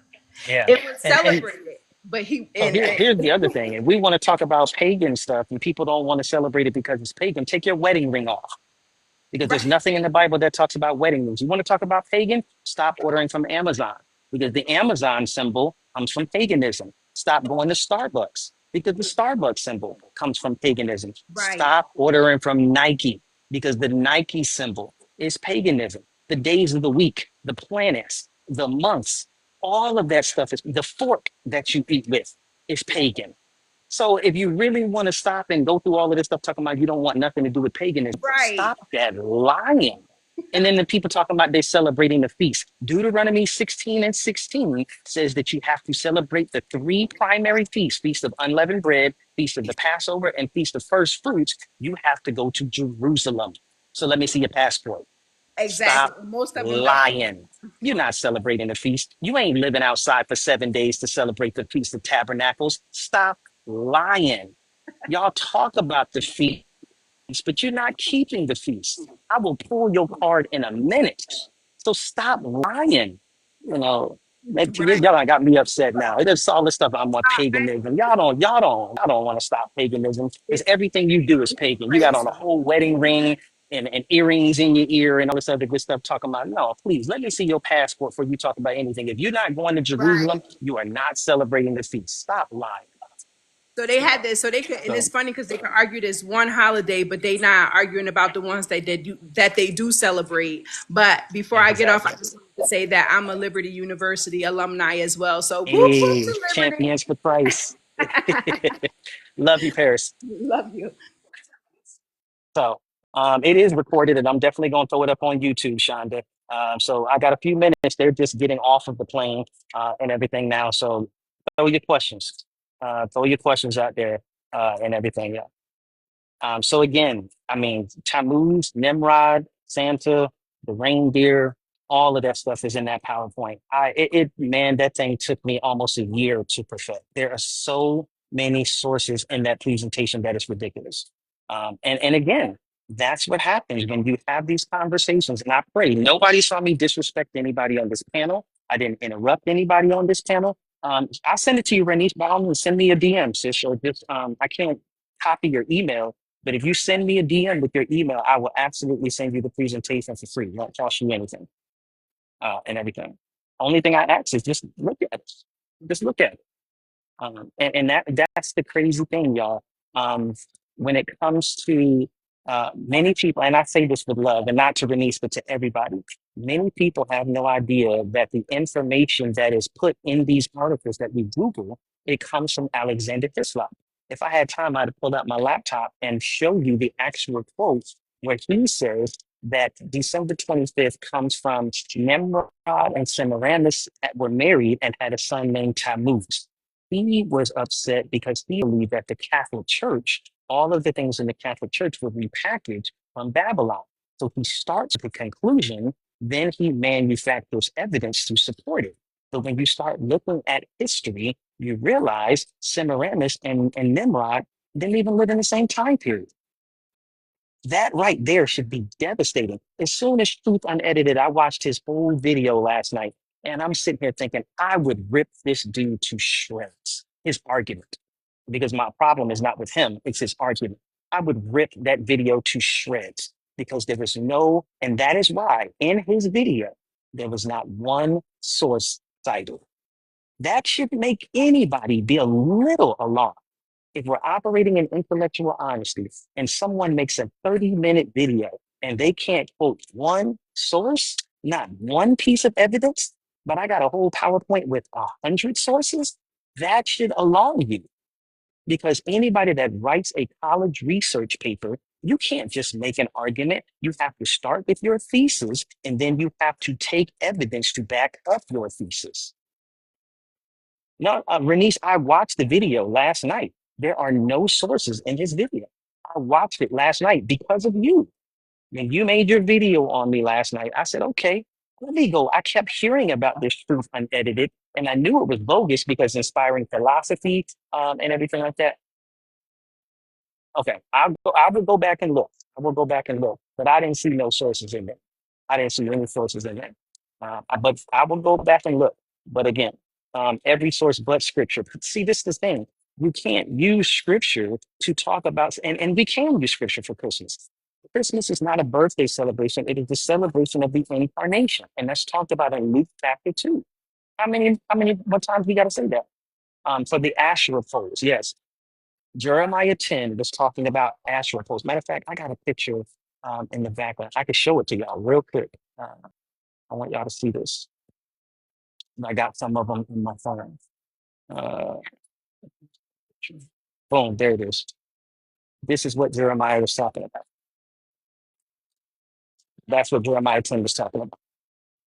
That, my friends, is an Asherah pole. Cut from the wood of a tree. And do you see what it is? Silver and gold. It wasn't talking about what they put on the tree. They plated the tree with silver and gold. That is what Jeremiah 10 is talking about. They must be stopped down because they cannot move. They cannot speak. That is what Jeremiah 10 is talking about. And if you read Jeremiah 10 in context, it literally tells you that. He says, graven images in verse 14. That is what Jeremiah is talking about. And it is undeniable. When you're honest with the text, it is undeniable. I got another picture too. I have these Asherah poles. Hold on. There's another one. Let's see. Yep, there's another one. That's an Asherah pole. You can see an idol made from the wood of a tree. That's an Asherah pole. Here's another one. That's an Asherah pole in what's his face, plated with gold. That is what Jeremiah 10 is talking about, fam. I'm telling you, listen, y'all, the amount of study that I do, that is an Asherah pole, an idol cut from the wood of a tree. So again, the text is absolutely clear. What's up, Kaya? The text is clear. But because most people are not willing to read the entire chapter, they miss it. And most of the problem is we hear people quote Jeremiah and we assume that they're right and we don't study it. We don't really study it. Every study Bible in the world will tell you that Jeremiah 10 is about an idol. Every study Bible in the world, every commentary in the world will tell you that Jeremiah 10 is about an idol. Every commentary in the world, every study Bible in the world will tell you that. Matter of fact, AI will tell you that. Somebody go and put in Jeremiah 10 and ask AI, is Jeremiah 10 talking about an idol? Or excuse me, is it talking about a Christmas tree? And AI will tell you, no, it is not. Because nobody with a degree, nobody with credentials is going to lie and say Jeremiah is talking about a Christmas tree. All I want to do is give y'all evidence. That's all I want to do. And I have not once on this live given anybody my opinion. All I've done is take you to the sources. All I've done is take you to the sources. Now, see, this is and I'm gonna just be honest. This is the idiocy that I deal with. You bow down before it. Come on, fam. I bow down to tie my shoes. Come on, man. If you have to stoop to that level to say that you're worshiping a tree because you bow down to pick up a present, you know you're being disingenuous. That is absolute cognitive dissonance. That's exactly what that is. You bow down before it. Come on, man. I can't take you seriously. I can't take you seriously. That is, I'm trying to be charitable, but that's a stupid argument. It's a stupid argument. And you cannot tell me that you actually believe that. That's what that is. It's cognitive dissonance.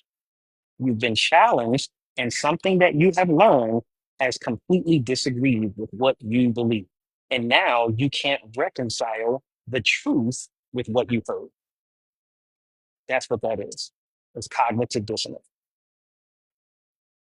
I respect any person who will at least say, I'll examine it. I'll examine the evidence. Saturnalia, if we are saying that Christmas is a celebration of the incarnation, then Christmas can be said Saturnalia. And again, the strongest argument that I have is a philosophical one, not only the source for it, but philosophically. We have to remember that the Jews, the Christians, not the Jews, the Christians were being persecuted because they did not worship the Roman gods. So every time something went wrong in the Roman Empire, they blamed the Christians. So if they were persecuting and literally unaliving Christians because they wouldn't worship the Roman pantheon of God, why would they be doing that if they were celebrating Saturday? If they were celebrating Sol Invictus, why would Rome be persecuting them? That would make Rome happy. You're adopting our gods. The reason that Rome did not like Christians is because they were not worshiping their God. So when you understand not church history, but world history, you understand that it is untenable, it's unthinkable that these same people, I'm being persecuted and colonized by the Roman Empire, and now I'm a worship their God? Make that make sense. Make that make sense. So all I want to do is share my information with y'all. All I want to do is share history with y'all. So any other questions? Bows before, you know what? Okay, I'm not, my bad. Vows restored and passing on gifts and covered, and that honors God. What you think the wise men did? They bowed before Jesus, they worshiped him, and then they gave him gifts. Read the Bible. Read the Bible. So just Destiny, nobody will ever say that they cannot take my course because of finances. So if you are in a legitimate financial plan, when my class comes around, send me a DM. Because every course we have people that sponsor other people. Every single course we have people that sponsor other people. And I guarantee you, if you have a legitimate financial issue, I can find you a sponsor. I have done over 30 courses. I've taught over 30 courses and trained over 5,000 disciples. And not one person has ever said, hey, Kev, I want to take your course, but I can't afford it, and been turned to that. Not one. Yeah. So, King, I'm only sending the PowerPoint to the people that came up on the panel. I put in too much time and work. Y'all invest $30. Invest $30 for the PowerPoint, y'all. I'm not sending it out to everybody for free. Denise can get a copy of it. Bruce can get a copy of it for free because they disagree. So I want to win them to the truth. I want to win them to the truth. Not to me, not to my side, but to the truth. So they can get a free copy. Everybody else, y'all can invest $30. It's $30. You can't even get a haircut for $30 now. So so invest in it. Buy a book. You know, it's $50 for the course.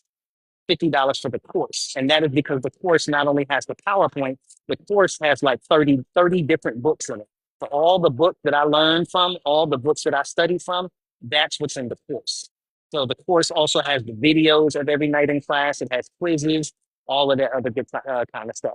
So that's why the course is a little bit more expensive because you get more for the course. And let me be honest with you, for the 30 books that are in that course, um, the 30 books that are in that course is probably worth about $400 or $500 worth of books.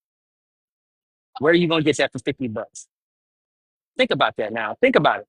There are 30 different books in there. If each one of those books is $10, and they're not, if each one of those books is $10 and there's 30 books in there, that's $300 of stuff that you're getting for 50 bucks.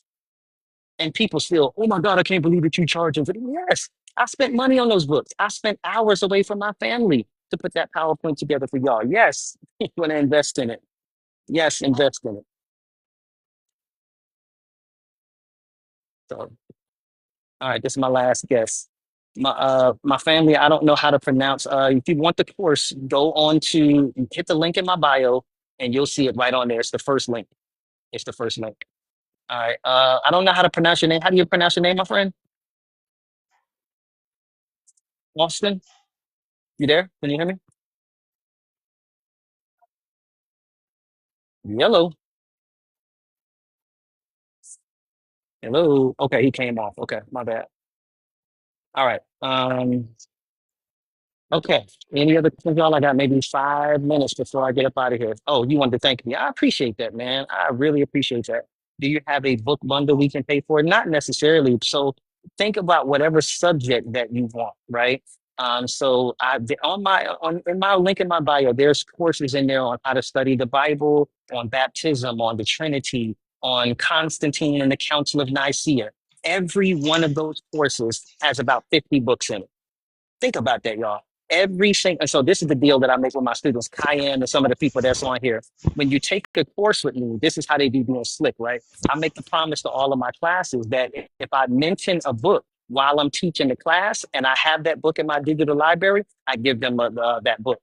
And so you're going to spend, all of my classes are $75 for the early bird special for 6 weeks and or $99 for the full price. For that, you're getting at least 40 to 50 digital books. One of my, she's now an admin. She's now an admin on my team. One of the classes I did on apologetics, the class I did on apologetics, I put about 50 books in there and she got curious. Her name is Kimberly. Kimberly got curious and she went on Amazon and put those books inside Amazon just to see how much it totaled up to. And it totaled up to $1,200. So on my website right now, there are 50 in the apologetics course. The apologetics course has about 50 books in it that are worth $1,200. So you're always going to get more from me than you will invest in me. So love, peace, and joy. I don't have anything on Halloween. I'm doing that next year. I have some books and everything, but I haven't developed a course on that yet. But my friend, his name is BK Apologist. His real name is Alfredo Valentine. He has a phenomenal YouTube channel. And he has all kind of videos on Halloween. So if you type in BK Apologist, Bravo Kilo Apologist, and look at, he's a phenomenal apologist. And me and him actually teamed up to do this last class on his Christmas pagan.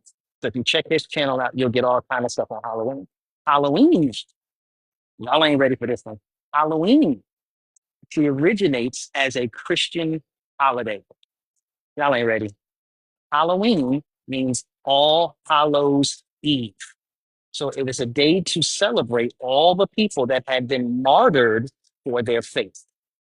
That's what Halloween is. Now, the devil always abuses and pollutes what is original. The same thing he's done with the rainbow. The rainbow is a symbol of the covenant that God would never destroy the earth again, and everything like that. But what is it now? LGBT. So do we throw away the rainbow simply because the devil has taken it and put all kind of folklore around it? No. In the same way that we have Halloween, Easter, Christmas, yes, there's folklore. Yes, Easter bunnies and eggs and all the other good stuff. Yes, I get it. But if we're not throwing away the rainbow, then why would you throw away Christmas? Christmas is about the incarnation of Jesus. Easter is about the resurrection. The word Easter is literally comes from a German word called Ostern, which literally means resurrections. And people are saying it's pagan. You're telling me the resurrection is pagan? Are you serious? The incarnation is pagan?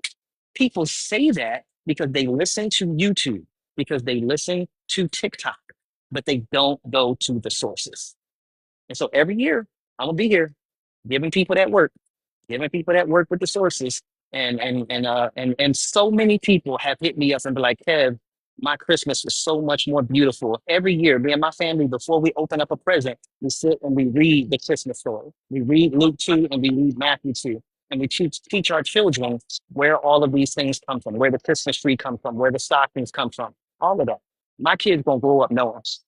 My kids gonna grow up knowing. I tell my daughter now, I'm going to see my daughter now. Like, man, all this work I didn't put in to create all these PowerPoints, my kids gonna get it for free. My kids gonna be some of the baddest apologists you ever seen in your life.